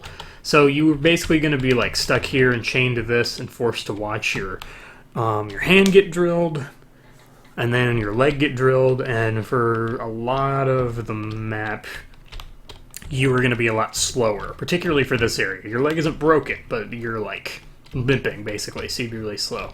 So there's this big scene. You can see X's face there because he's always watching. Basically, you would hear Jim in the background slam a door. She goes out to look for him. And then that's where you're able to escape. You're going to be able to break through the chains. And then we enter into this mine area, and there's a little pit where she throws bodies. I never actually spawned in the armor stands, but there are going to be a bunch of bodies down there. And this area is like the mine puzzle in the last one, except it throws it at you immediately, and it takes as long, but it's a little more point A to point B, and less like it's a bigger area, but like it's less. You don't really have to read to figure things out. You just kind of do. This room basically exists later for when Orpha is coming after your ass. Oh, and it's also great because there's an exit right there to the surface, but it's caved in. As you can see, it's a continuation of the door we saw in the other room. And it was great because this, you went through the emergency exit, so this was built for people to be able to exit through. We also have the break room, which is trapped. All of this basically would activate arrows or some sort of other trap that would kill you, as would this. That fall kills you, and you can't actually jump across. So, you basically, that's what the escape artist achievement is for getting through this room just by guessing or figuring out kind of, there is a pattern to it, figuring that out on your own. There's a lower level to Haven. That's the other part of her environment. And you were going to be able to hide in this area. There's closets in some of these side rooms. And then you'll notice there's storage 2 over here. And then I was going to have a mannequin pointing to the chest. There's roses around it. And then there's a hint. And I think I have her. Oh no, I have the trap solution. I never wrote her hint. So my trap solution: hug the left wall, avoiding the tripwire up until here. I'll walk you through it. Hug the left wall up to the tripwire, or avoiding the tripwire up to the table. And also notice there's a nice chandelier in here, and there's supposed to be. Let me see if I could play it. Mine ambiance. Abandoned. I think it's this one. Get some ambiance in here for the mine.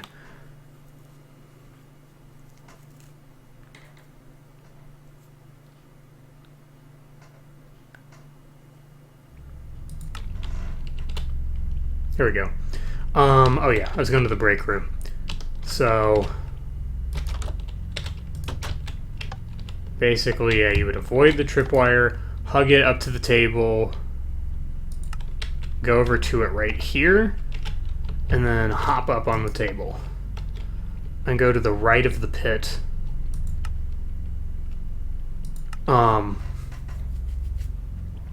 Pressure plates around the closest table up until the wall.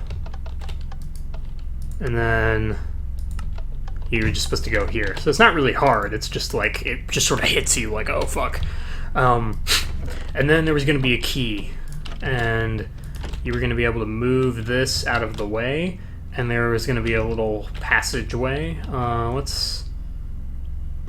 Let's move this to its moved location. So you notice that there's like a draft behind here.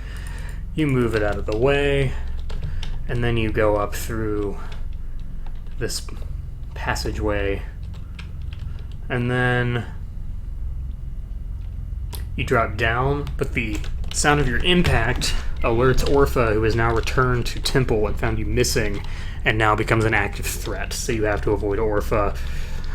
And so the key goes to the workshop. And actually, I'll tell you what, this is like a whole ass puzzle, so I'm gonna read through it and make sure I'm doing it right.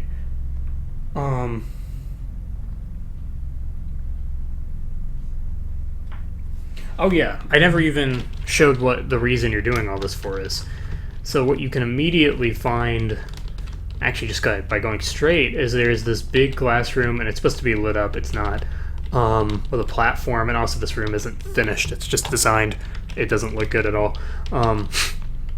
There's a opening up there on like a platform, and you can enter the room, except you actually can't because it's caved in. So you need a pickaxe to break through that. So the objective is to find a pickaxe, and you notice there's a workshop in the mine, but you can't get into the workshop, and that's why you need the key. You got to get through the room, then Orpha starts coming after you. So you can go into the workshop, and then after that,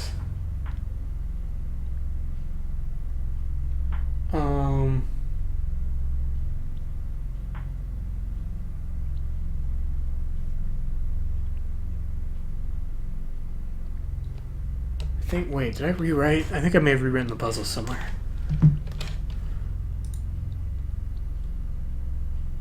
I think I remember it by heart. I'm hoping I remember it by heart. Because I added stuff that I don't actually have in the planning document to make it a little more drawn out.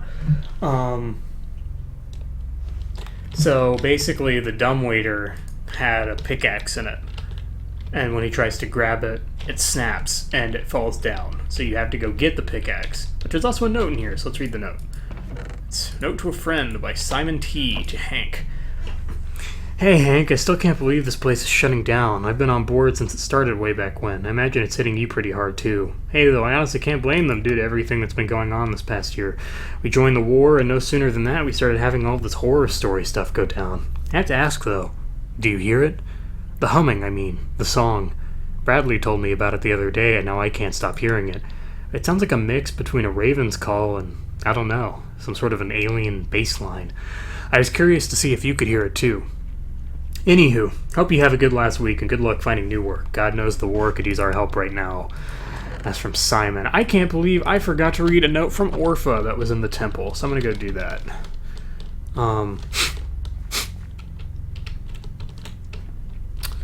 Note from Orpha. How did I miss my favorite today's log? Let's play our mine ambiance again. Let's get it. Let's get it going again. So her next log, or her today's log, was 1-1. In order to move forward, we must invent a real tough fellow. He shows fear, strange considering his circumstances. I can fix him up. I always do good by the common good. And then there's some Haas, professional. They said that a lot.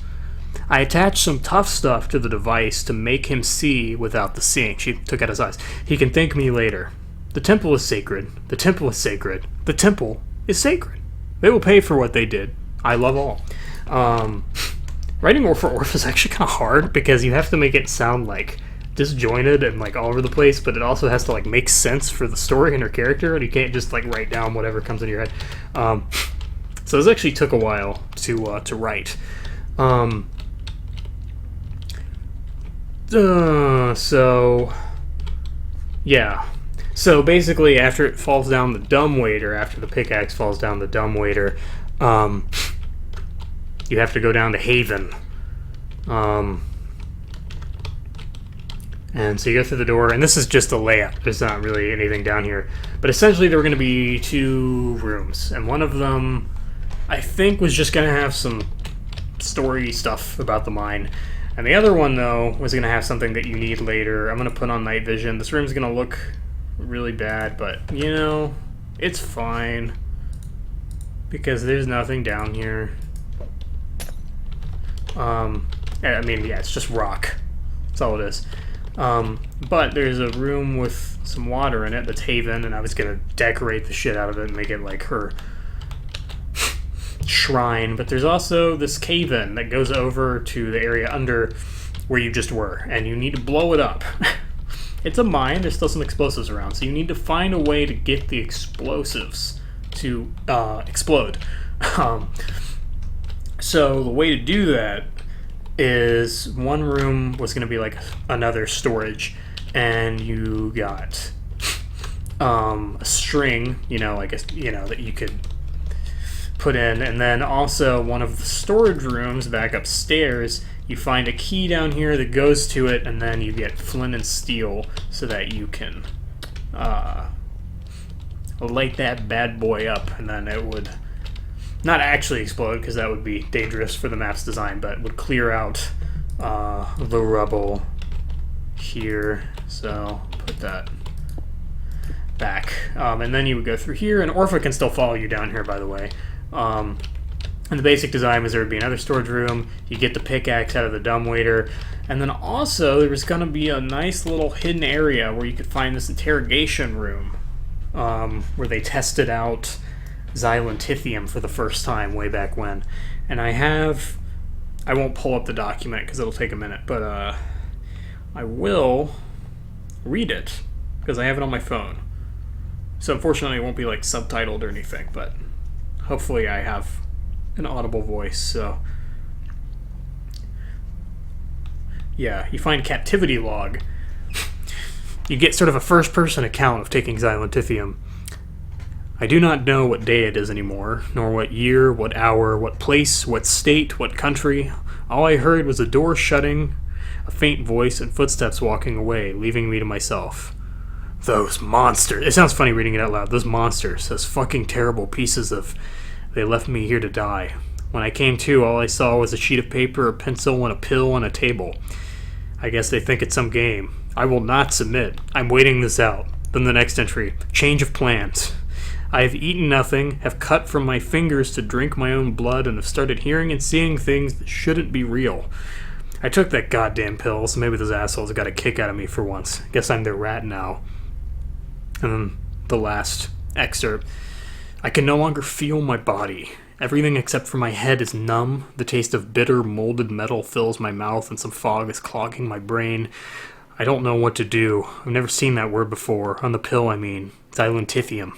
Fuck, that's it. That's the last thing I'll read that I didn't write down. That's the last, and then it just stops, because he dies. So it's just a little Easter egg that gives you some more background on how xylantithium's not good.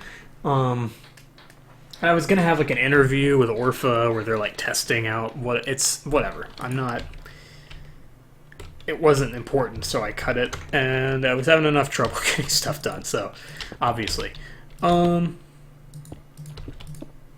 So yeah, you would blow that up, you would get the pickaxe, and then you would break through the rocks. So that's good. So now let's go back up. And you can sort of see what this area looks like without... Oh yeah, let me just close out that mine ambiance track. You can sort of see what the mine area looks like without all the darkness surrounding it.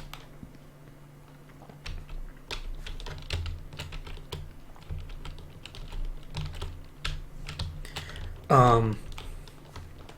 Anyway, so you get through here, which I should just break through the bars. And then basically you would have to kind of platform up to this area. And go through this sort of little cave, and you'd find the mine offices. And this area would have been a little bit more decorated, but it was supposed to look pretty desolate. I would have just made it look more decrepit. And there's a puzzle, quote unquote. I use that very generously here. Basically, this is actually shut. And I think, yeah, it was going to have been sealed shut, obviously. Like, there'd be a different material here. And then there would be a note from Gurk. Hey, Zadow. All's good over here. About to get the hell out and seal out this window. Not exactly the way I imagined escaping, but I guess the emergency exit collapsing couldn't be helped. However, whenever the hell you find us, I hope you're doing well. How did that thing find us? I mean, I know it's been here since before either of us were even born, but what woke it up? Have you looked into its eyes? I only saw it once, but I think it may sustain some permanent damage from that thing. And you know what they said about writing about it. Anyway, when you find this, all's good and ready to go. Get out of here quickly, just in case it's still hanging around. Hopefully the new project provides a better opportunity than this. Gurk.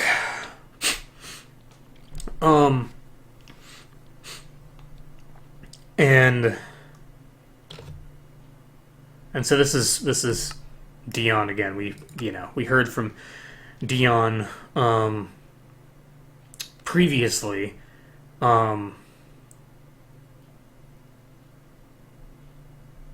And yeah, so wait, I want to hold up.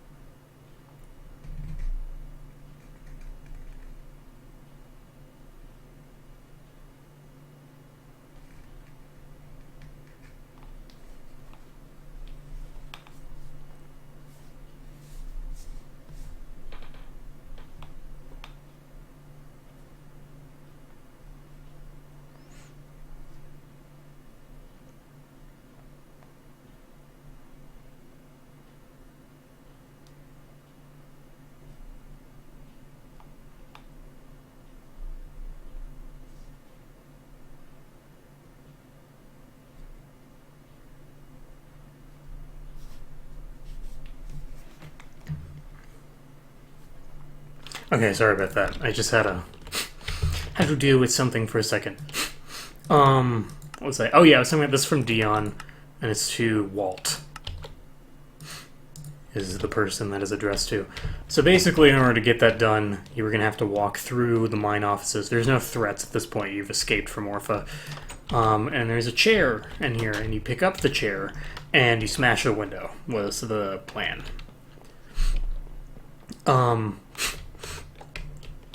And then you're supposed to walk across this thing. And yeah, here's where it gets depressing. I have half-baked designs of the rest of this map, and they all suck. And I don't really even feel like showing them. But I was not lying when I said I could basically walk you through this entire map. So, what was going to happen is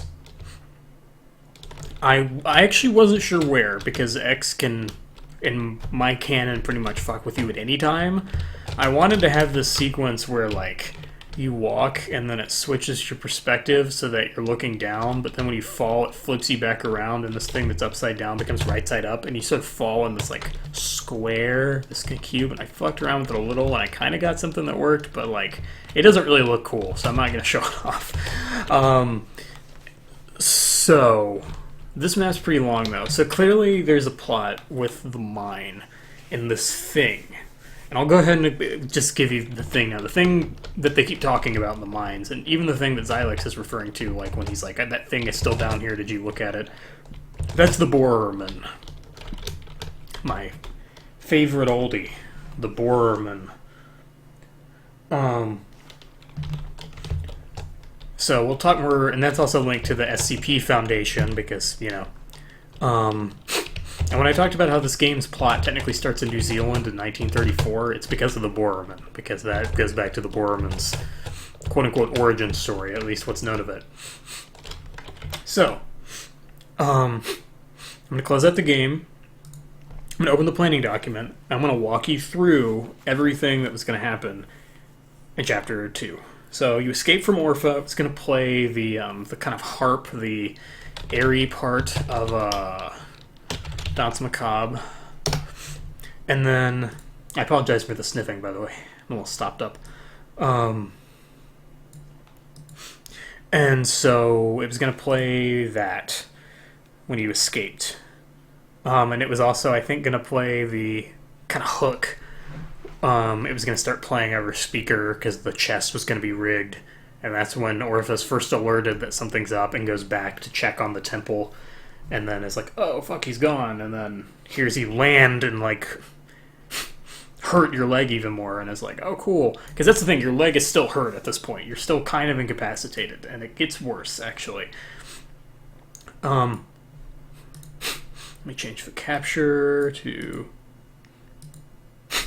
There we go. So, yeah. What was going to happen then is after you escaped and you got to the mine offices, there was going to be a big... Think a big tunnel mine, like a way out of a mine. You know, like a big tall room. And basically you were just going to have to, like... There is a generator, sorry. You're going to have to get a generator in that room. It wasn't really a big exploring thing. It's supposed to be sort of a take a deep breath. I just started you in a map by torturing you and then making you do a big puzzle. To get this old lift working again. And then the lift was going to take you up. And then Jim was going to find you again. And I can, in fact, play you that audio. Jim voice, I think it's 4?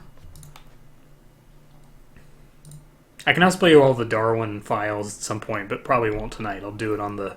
I should only need one other stream for The Awakening, which is great, because that means I can move on to all the other stuff. I'll do one on Derp Quest 2. Hopefully just... Yeah, it should only take one. And then... I could start doing the miscellaneous ones where I cover everything else I wanted to do. So, first, Jim. There you are, shithead. I'm going to pulverize you. So I had to keep his catchphrase of pulverizing you, which does sound sexual, but like, whatever. He's a very id-driven person, so probably is somewhat. Oh, I should preface this one. He chases you after that first line.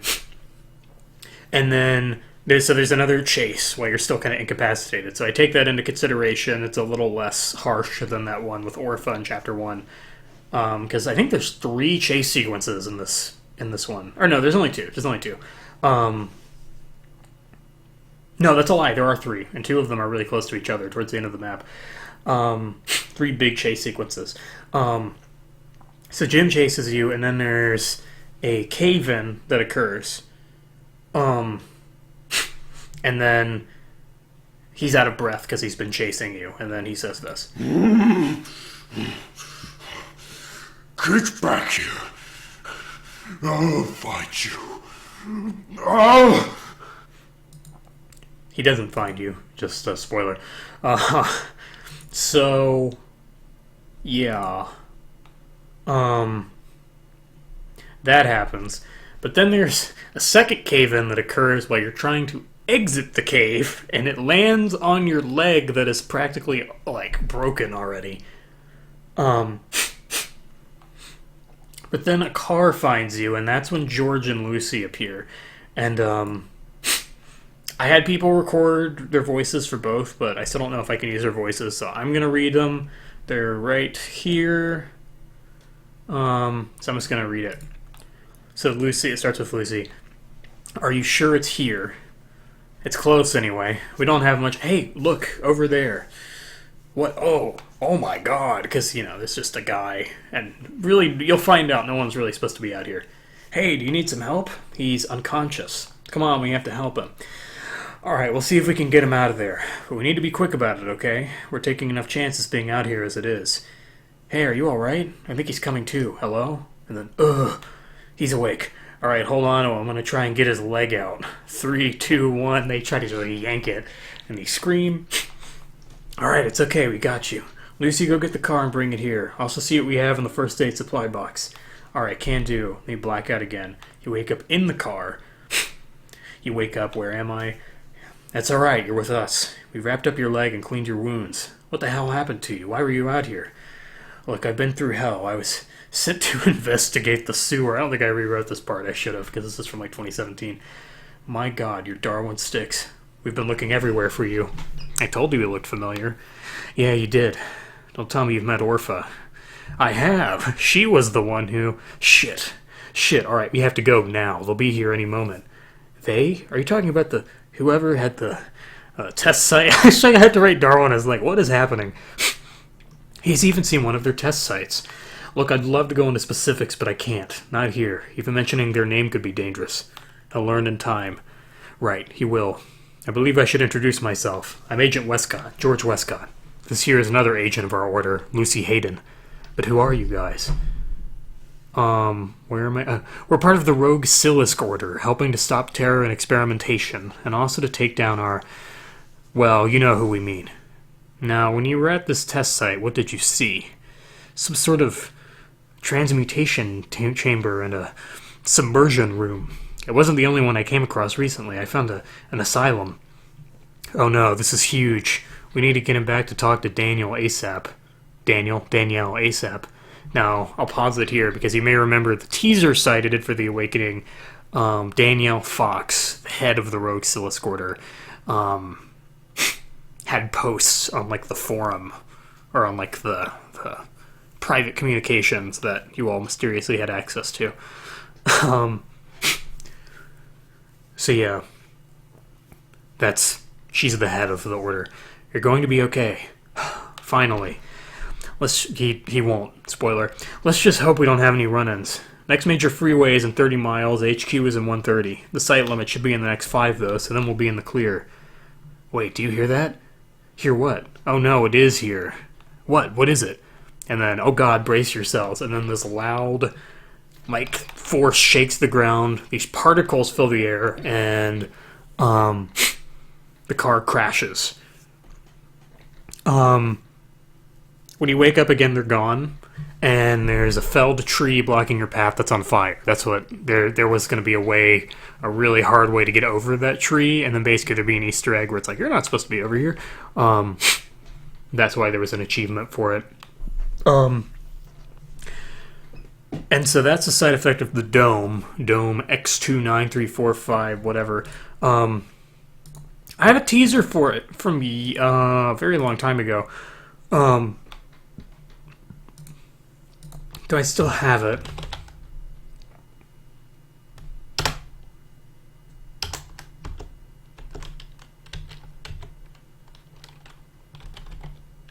Yes, I do. It's called DX2956382449.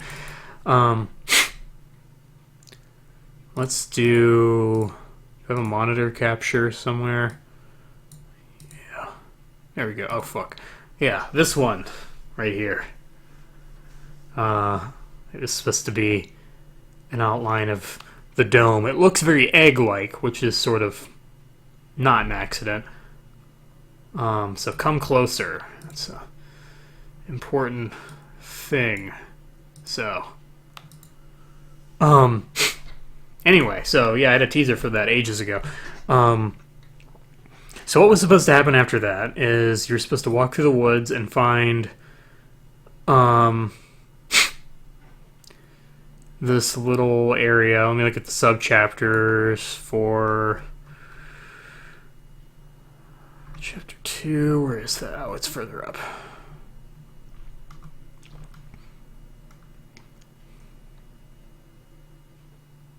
Yeah, so the first subchapter is Sabbatical, which was first to escape, find a way through the rocks, retrieve the pickaxe in the lower level, break through the rocks, break through the glass.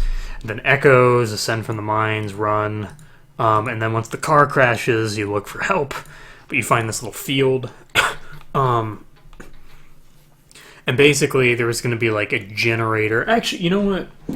I know where I have all these things. I have them sketched out in my notebook. I'm not going to show you my notebook. But that's right, that's right. Can't return the pages though, so you know it's real. Where did I draw them?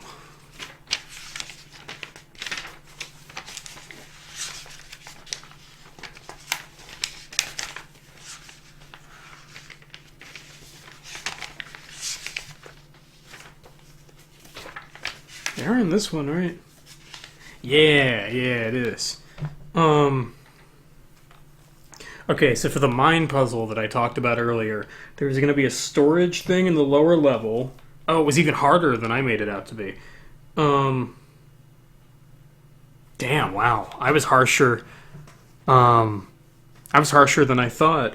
So the next part of the puzzle was there was going to be a body with string over by Haven, and then from there was going to be a crack in the rocks that you could break out a piece of flint. There was going to be another storage room. Oh my god, wow, this is so involved. There was going to be a key to a gunpowder chest in storage 5, the other storage room in the lower level, and then you were going to use that in the one storage room that allegedly had nothing in it. There was going to be a locked chest in there to get gunpowder, and then you can control Orpheus' drill, and you were supposed to move it and damage the drill so that a piece of steel broke off, and then you could find a crafting table, put them together, put together the string and the gunpowder, and blow up the TNT to get through the cave-in. So you could get a pickaxe, break through some rocks, and then go over to the mine offices. Holy shit, wow, okay, that's what was supposed to happen. Also, it's fine, I've just been talking, we chilling. I'm doing a walkthrough of Chapter 2 right now, just kind of I already kind of showed off some of the designs from Chapter 2. So. Did I also have the field area? Oh, I so did. Okay, so once the car crashed, you were going to go through the woods and find this field. And there was going to be, this is the generator. There was going to be a generator here. There was going to be a key hidden in the field. I had this idea in my head, I could recreate it easily, of like the scarecrow and this sort of like overgrown field, you know.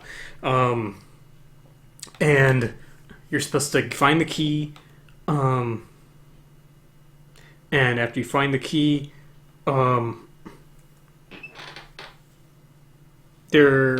wait. Oh. Never mind. Okay, I know what the key's for. So there was actually just kind of another breath of fresh air thing where you just have to find some gas for the generator in like an old storage shed, power up the generator and get the gate open. But there's a key hidden in the field, and there's also a code hidden at the mine exit, and you use the key and the code to get through to the SCP monitoring tent that one achievement talks about, where you learn some more about the Borman and what's happening with that. Then you go through some woods, and then you run into Warwick. Now, Warwick is a character that was not interesting at all, and I made him interesting later. I decided I would make an antagonist whose main quirk was OCD, because I was like, hey, I have fun OCD tics. Hint, that. I was like, and I think it would be interesting to have someone who was affected by Project A, and to see how that would affect something like OCD, how that would play out with the effects of Project A and Silent Lithium. So that's his big thing. His biggest thing is that he repeats phrases and counts in cryptic ways so that you can kind of figure out what you're supposed to do. He's very rule-based. So his whole thing is basically you come across Warwick, and he's like, I have some lines, and a guy recorded his voice, but they were before I rewrote his character when he was still kind of not Warwick as he currently is. I think I have those lines somewhere. You can sort of tell what voice I was going. I would change it now, I think, a little bit for his voice. But you can sort of hear what he was supposed to sound like. I don't know where I have it, but I know I have them somewhere. Warwick. And then Cool Kids Warwick was actually named after this Warwick, so...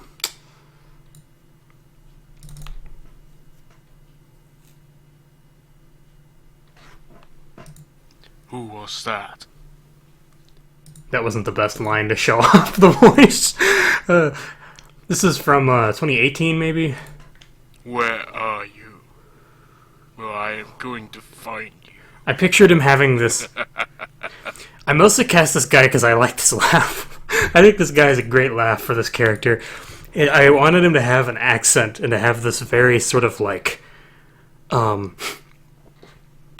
gruff, kind of gravelly... voice, you know? And so, he has a bunch of lines, but those are just a few of them. He sort of has this chuckle. And this big thing is that he inhabits this neighborhood. Which, you know, actually, I should reopen the world, and I'm going to do that because I have a note that I think is only in game that's from the neighborhood. I don't think I typed it anywhere else. And so that his laugh is good. It's pretty much the only thing I kept when I rewrote his character. So I'm going to read that note, but I have to open the game first. I won't show it because it's just going to be me looking at a book in game. So where was I going? Oh yeah, like the main gameplay. I'm really depressed that I had to cancel the neighborhood part of the game. So the neighborhood is a neighborhood. It's a bunch of houses. The main gimmick of this whole part of the game, and this is a pretty big chunk of it, was that it works like, okay, he has these like rules. I can read some diary stuff that he wrote that I had an idea for. And he wants you to follow these rules very specifically. He lives by himself because he doesn't trust anyone else enough. And also because he was being monitored by Xylex in this environment. Because he's right next to the dome. Which, if you're just tuning back in now, you probably won't know what I'm talking about. But you'll get it later. So you find this one note. There's going to be like a monitoring tent you could get to.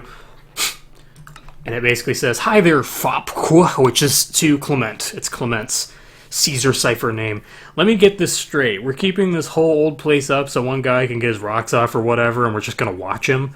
Not complaining, but I signed up for something a little different than babysitting duty. Plus, I read the record on this guy. He seems more grounded than the Project A division, our favorite survivor, Miss Beckham in particular, but I'm still a little weirded out about having this fucker run around and live in this place. I mean, is there a reason he's in this spot? I'm genuinely curious. This place seems a little odd, and plenty of sites fit the radius requirement for the dome.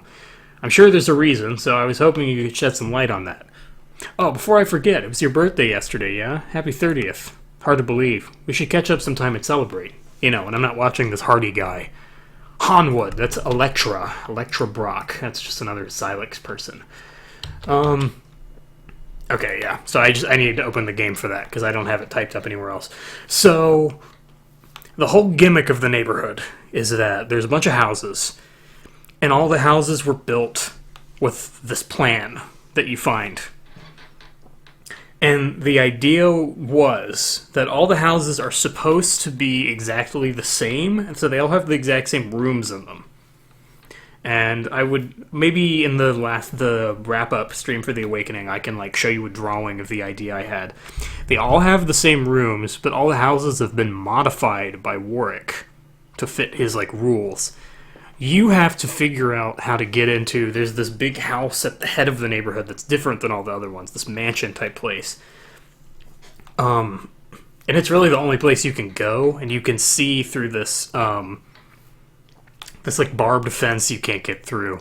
That there is an exit down this hill that comes out of the back of the house. So you want to get there. In order to get there, there's clearly something that happened in this neighborhood before... Xylex decided they were going to kick everyone out and put this guy in here.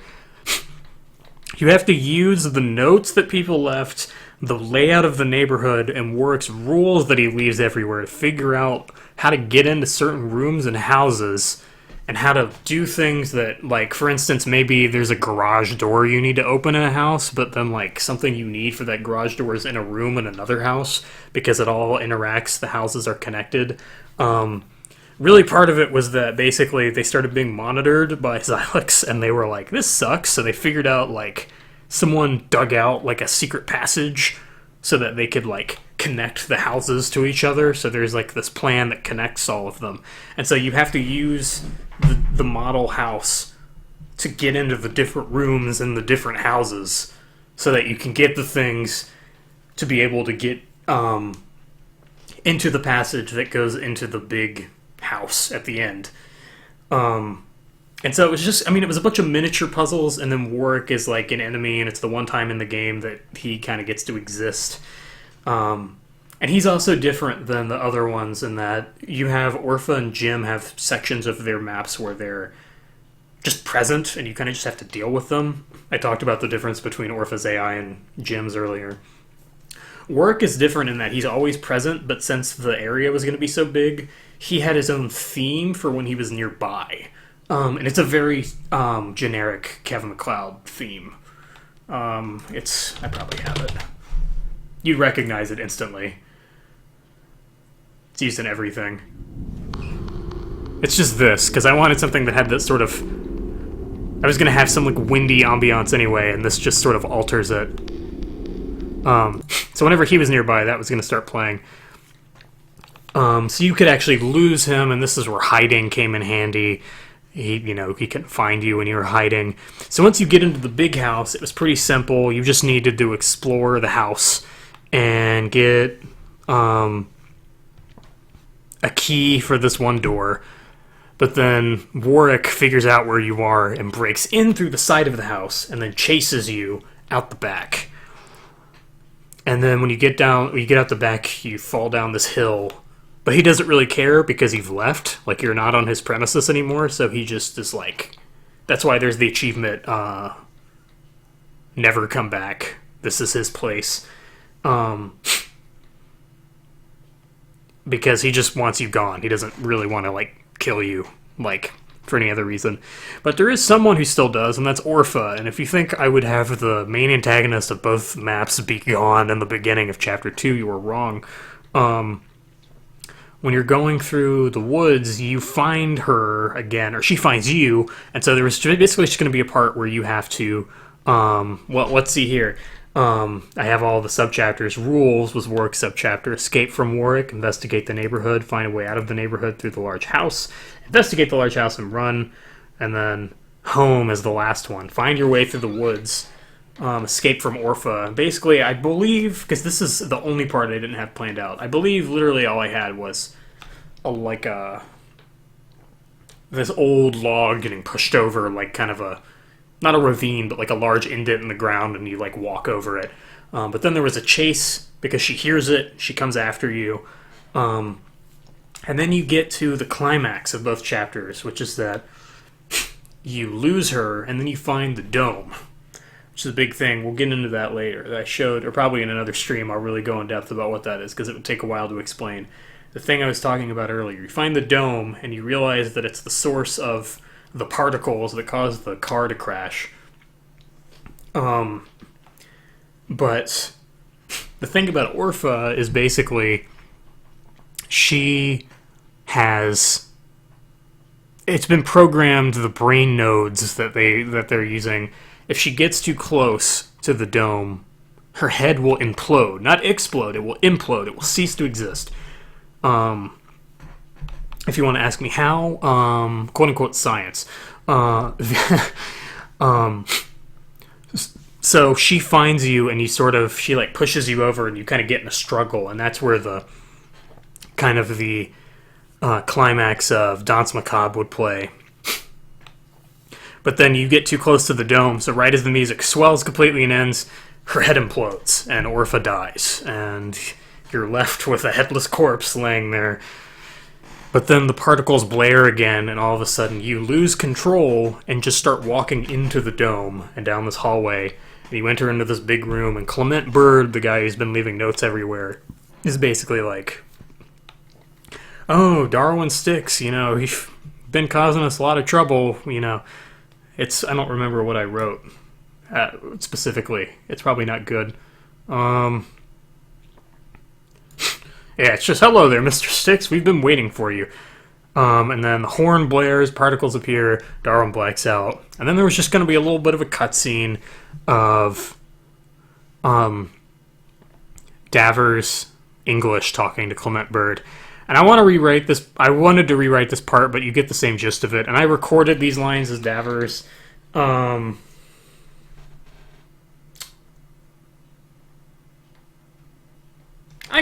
not? Let's play them. Let's play them.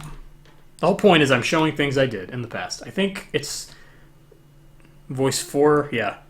Is this him? So you get to hear my terrible 2017 Davers English voice again. Is this him? Then Clement, yes, this is him. This is going to be weird. It's me talking to myself in the past. D, voice 5. Darwin Sticks, resident of Denver, Colorado. Investigative journalist on an assignment near Hotchkiss. Missing. Presumed dead. It's such a bad voice. Anyway, he walked right in. Seems like X worked in our favor. I'm still just going to call him Pumpkinhead. I'm not even going to call my own character by his actual name. I'm glad to hear it. We'll need to do some work, but considering the circumstances, I'm thinking of relocating him.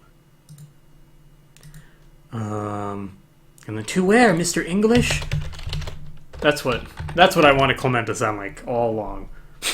Yeah, to where, Mr. English? Somewhere far away from our friends at Suisk. My main problem with that one is no one clears their throat like that. No one does that. And then he says, "Are you thinking of?" And that's not really important. So, I believe we're on voice 8. Oh yeah, and this is where this is good. Yes, I am. Put Mr. Sticks here down as an early contender for Project Isolation. And please, get someone to dispose of Subject Beckham's body. No, I was not planning of making Project Isolation a map again. I wanted there to be some nod to it. And then Clement says, "Yes, sir," and he says, "Oh, and one last thing." And he says, "Yes, sir," and then I'll play this dumb closing line that closes out the whole map. And someone else would have done, thank God. Oh, and Oh, one last thing. sorry. Now I'll play the dumb line that closed out the map, and wouldn't have been quite as dumb if someone else had voiced it. Go ahead and put in the official document for Drake Brownsworth. I believe we're onto something. Yeah, so Drake Brownsworth, which if you remember, Davers English is actually Drake's dad. So that's, fun. He just changed his name. So that's like the basic walkthrough of Chapter 2. There's something else. Oh, what was it? There was something else I wanted to show other than, like, explaining the story related to Chapter 2. What the fuck was it?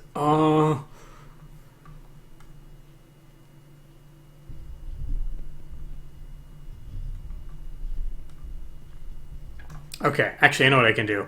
I'm going to turn off the capture for a second so I can switch windows. I'll explain the backstory. I won't explain, like, the plot. I won't go through, like, what happens in the map, necessarily. Oh, I know what I was going to do. I will explain. Okay, I'm literally going to do the opposite of what I just said. There is something in the map that I forgot to show, and that's that Clement Bird actually has... I wrote all of his journals. You don't see all of them yet. But I wrote all of them. We left off at, like, 4...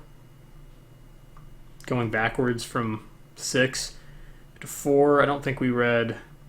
You don't read number 3...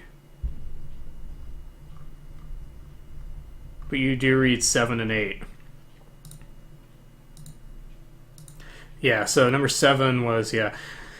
Oh, yeah, I kind of wanted to rewrite this, because this is one of the first things I wrote, but I thought I'd do my act of altruism for the day and call the police. I'm sure it's not what Davers wants, but I have to do something. Subject Beckham killed every one of the men we sent and hung them up near the dome.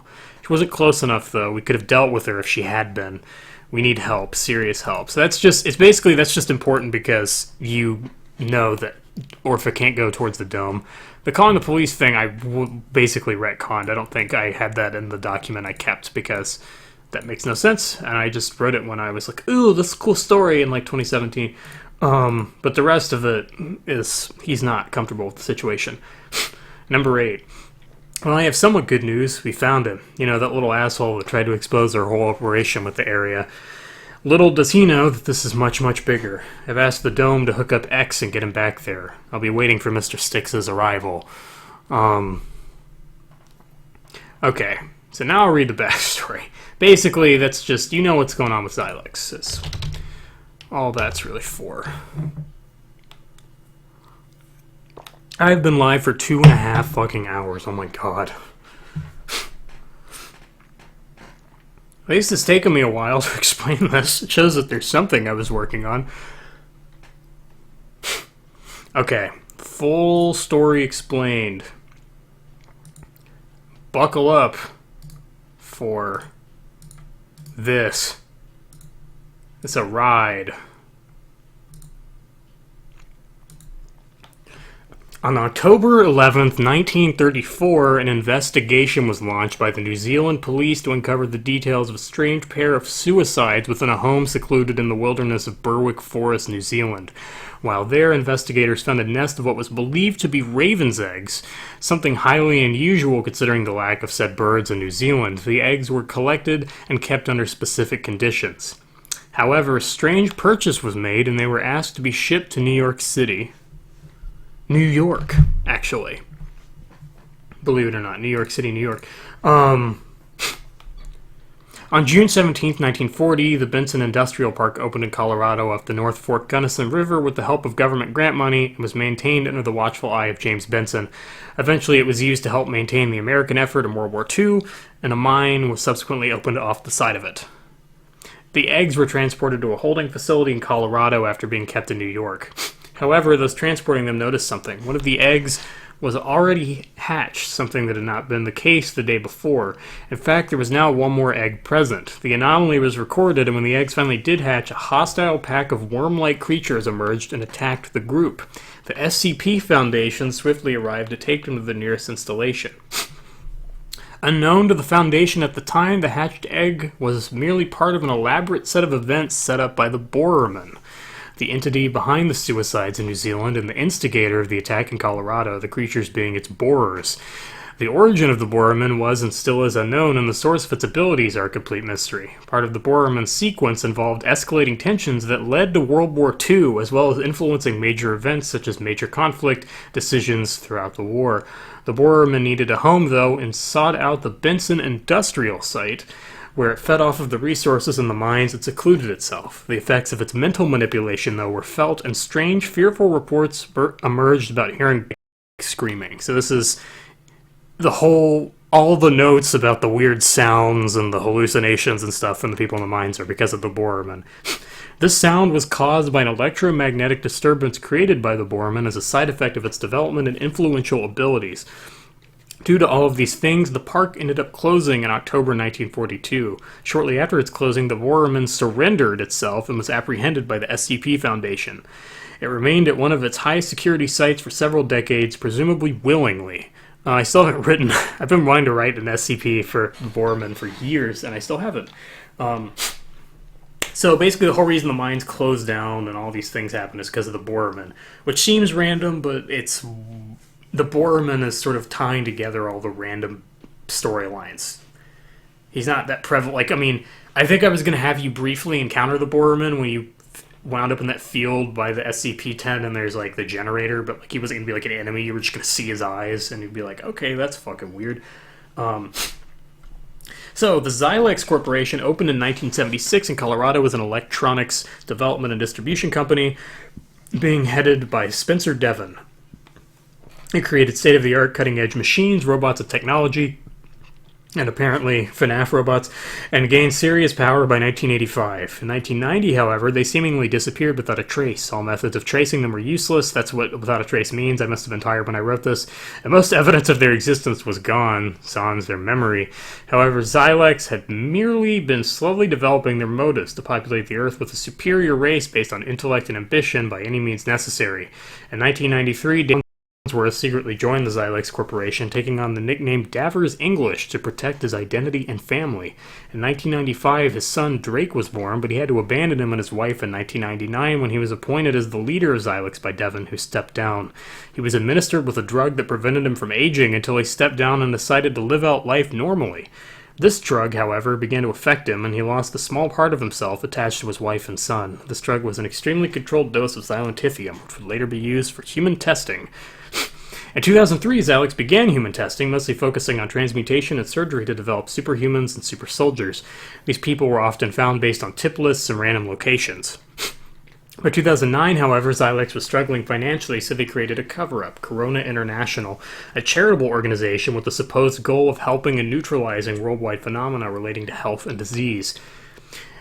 In 2011, Darwin Sticks graduated cum laude from UC Berkeley Graduate School of Journalism along with his friend Lakshmi Walker. Walker eventually landed a job back in Colorado with the Denver Post, and Sticks returned suit to Colorado, though he decided to follow a career in freelance.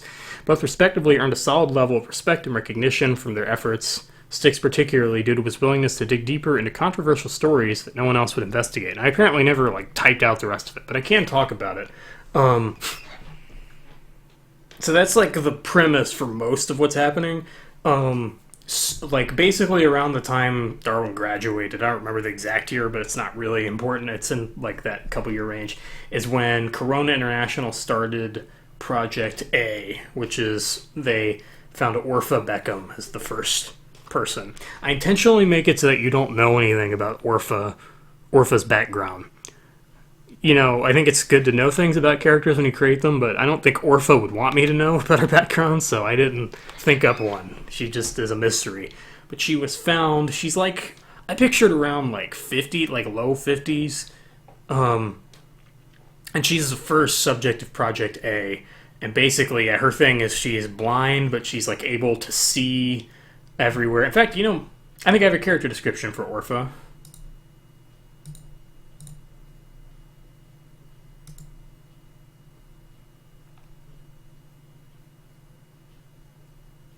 That was weird. The stream just cut out for a second. I was like, did I actually stop it? I didn't. YouTube was just being funky. Hopefully they didn't cut out too much audio. But I have a character description for Orpha. And it's very long, but it's the last long type thing I have for The Awakening. So once this is done, it's just done. I don't have something else to pull out and be like, oh, let me read an essay. Because no one wants to listen to all that, and also my voice doesn't want to say all that. So, and it's intimidating. It's a page of text. There's no paragraph breaks. It's a page and a half of just straight text. And I wrote it for the voice actor. Okay, last big reading chunk, at all. And then I'll probably end the stream and do, wrap-up stuff another day. Probably not tomorrow, because I have homework. Or I guess later today, whatever. Okay. Orpha is a thin, tall woman of indeterminate age who serves as the primary antagonist of The Awakening. She was chosen by the Xylex Corporation to be the first subject of Project Abaxial, nicknamed Project A, the latest attempt by the organization to create superhuman entities in order to further their vision of a utopian society across Earth. What was known about her origins prior to this experimentation, and she herself does not remember it, except for small pieces that influence her speech and writing. It is likely, though, that she'd been institutionalized at the Red Rock Mental Hospital, again the asylum from The Asylum, as it is mentioned in an interview recording with Corona International, Xylex's cover-up charitable organization. There's going to be some redundancies because I needed to make sure people knew what the story was. That was one of her that was one of her first places used in order to learn how to treat various mental ailments. She has an apparent love of classical music, particularly Danse Macabre, which she often has playing wherever she goes by whatever means are available. Where she gets the music from is unknown. As a result of the bodily experimentation and mutation she has undergone, she has lost sight completely, as well as any sense of pain, which led her to eventually removing her own eyes. However, as part of her enhancement, she received small tumor-like growths that stimulate the temporal lobes of her brain, allowing her to not only have incredibly good hearing, but also to receive and map out information about her surroundings independent of eyesight. She escaped from the site of her experimentation, the dome, and the nodes in her brain are set to implode if she comes within the vicinity of it again, which would kill her instantly, as she has been deemed an immeasurable threat to Xylix and his staff. The origin of this leads into another odd aspect of Orpha's character, her apparent religion and god complex. She lives in an abandoned mine that was once heavily utilized during World War II, but was vacated, blah blah blah, you already know all this. It was later occupied as a battery site by Xylix. The latter was also shut down due to the creature's reappearance. Which is, I guess I didn't talk about that, but that's why that transpired, as the creature, the Borman, reappeared. Let's see, where was I? Oh yeah, she transformed part of the mine into her dwelling, particularly making room for her temple. Orpha's memories of her experimentation and mutilation, as well as her lack of ability to feel or comprehend painfully, led her to begin wanting to return the favor on Xylix employees, particularly field and shadow operatives out looking for her, as they would be convenient. Her mixed feelings of belief and rage led her to begin kidnapping and essentially torturing operatives within her temple using various devices. It is never confirmed, but it is also implied that there may have been sexual aspects to her methods and behaviors towards them. She's, rapey. Above all, she has become fascinated with the human body in every way and how to better it and make it whole. She's become aware of her inability to come near the dome and often will hang up the corpses of those she has killed in the surrounding trees so as to tease Xylix in a twisted way. She also leaves diaries to herself in various places so she can be in touch with the lesser parts that make up her whole being, and often these entries are incoherent and vastly shifting in subject and tone. She comes into play in the Awakenings gameplay storyline when the protagonist comes across her during a trip of hers to find participants within a desolate Xylix holding area at the lower level of the factory within the Benson Industrial Park, the same abandoned industrial park which harbors the mine. There, she hunts and pursues him throughout the various parts of the factory, along the way killing a Xylix test subject who helps Darwin. After he escapes the factory, she takes a long way back to her home in the mines, anticipating Darwin's inevitable arrival. She surprises him after he reaches the hall leading to her dwelling and knocks him out, where she subsequently drags him into the temple and restrains him. There, Darwin's left hand and right leg are drilled into, incapacitating him for some time. She becomes temporarily distracted, but following his escape, she hunts him through the mines. After he loses her, she is not seen again for a long time. After Darwin escapes Warwick's neighborhood, she finds him again in a stretch of the woods, where she hunts him once more. Eventually, they both reach the clearing that holds the dome, where Orpha attempts to restrain him manually and becomes distracted, forgetting about the consequences of this action. However, during the struggle, her proximity to the dome sets off her brain nodes and they implode, killing her. Her last remark references the strange idea that Darwin's face is not his own. And then, to get a vibe of her voice, she's supposed to make the player uncomfortable and on edge at all times, whether it be making you shift in your seat or making your hair stand up. She is whispery and sing-songy with a very strange way of speaking that always implies she knows some secret that the player doesn't, one with an unknown outcome. She sounds older, but also has some childlike qualities to her humor. Her laughs are very under her breath and are sometimes quieter than her regular speech. Basically just think soft but echoey, sing-songy, uncomfortable, and with some weird inflection in there. And of course, how that would be influenced by how scattered her thoughts and sensory input are. I really have, Orpha to me, and the reason I wanted her to be in the mines is I pictured the sound of this person who, just whispers and, sings things and just sounds like a little kid in, a 50-year-old's body that's also, really sexual and weird and creepy. Just, bouncing off, rocks, the echoing whispers of this person's voice. And her having this very, breathy, ASMR-ass laugh that she has and these little giggles. She almost speaks like she doesn't want to hurt your ears. She's very, considerate. I don't think she would ever talk any louder than this volume. That's always sort of, she's down here. Yeah, oh, and she carries a mace. She carries a mace everywhere. That's another thing.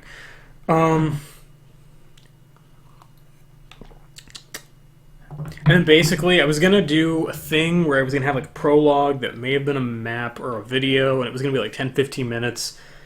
That basically was just going to show Darwin and Lakshmi as friends and going out to get dinner the night before he goes to when he goes to go investigate the sewer. And actually, the restaurant they eat at, I based around, because this is in an area of Colorado that I've been very close to before. I based it around an area that I've been to. So the place that they were going to eat at, I actually modeled around a place I've been in before. I just changed the name and slightly, like, I kept the same street, but I changed the location. And then there was also going to be a thing at the very end where Lakshmi was going to go try to find Darwin. She was going to go to the sewer and try to find him. It wouldn't be interactive. It would just be like a little stinger. And I never knew if I was actually going to really do anything with it or if it was just going to kind of be for fun to show something was up or that it wasn't finished. You know.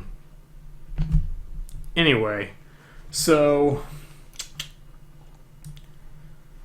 because like it for now. I'm thinking at some point I'm gonna do.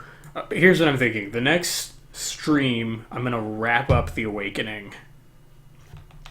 I'm gonna try to think of things I didn't think of in here. I don't know when the next stream will be, to be honest, but at some point, and then I'll go into Derp Quest 2. But I won't go in depth on them right now. I had planned these little short interactive experience maps that were supposed to be the Xylex files, and we're supposed to tell little pieces of the story that this is a part of. And I think one of them was planned to be Lakshmi investigating what happened to Darwin, which I can go over in that next stream too. And I'll start Derp Quest 2, which that's gonna, if not take a long time to, it won't take that long to show, but it's gonna take a while to explain Derp Quest 2, because that's like a full like platforming game contained in a map. So I think I'm done because it's like 1 a.m. and I kind of want to like not just talk and then go to sleep. So I'm gonna go. I've been streaming for almost 3 hours, so I think that's good. To the stream, thanks for tuning in and watching any parts of it. To people watching it after, which is gonna be most people. Yeah, there'll be another one at some point. Hopefully it's not too weird that I had to cut out the stream a few times. It shouldn't be too bad, but whatever. And yeah, hopefully that's like good. Unless you have any like questions you want me to like address. I mean, obviously not some like, oh, here, give me like an explication response, but like if you have some question based off something from all of the information dump, then yeah, I think that we are finished at this point in time. Although it seems like the stream has a big delay, so if you're watching this, we're probably going to hear this about several minutes after I say it. That's my guess. Several minutes after I say it. So actually, the question thing probably won't work. To it, if you specifically have questions, you can honestly just message me and I can tell you, because yeah, I'll be awake for a while. I'm just done talking. So that's going to do it for Awakening 1. And thanks everyone for watching. Stay tuned for more map making streams. There's a lot more to come because there's a lot more miscellaneous things I want to talk about. I'm thinking like 5 range at least. Like 4 more, 5 total. I'm thinking we'll probably cover everything. I'm going to talk about World of Magic, except not its story, because whoop, you all know how I feel about that one. I don't know why I ever thought that would go well. Because it's fucking depressing shit. No one would have wanted to, like, it had like the secrets of like a FNAF game, but like when you found them out, you didn't feel good. It didn't feel cool. It was just kind of like, oh, like there was no exciting twist. It was just depressing reality. So anyway, I won't talk about the story, but I will talk about the gameplay because I think it's kind of fun. Anyway, thanks everyone for watching. Hope you tune into the later ones. I'm a nominate. No. And I'll see you all next time. Bye.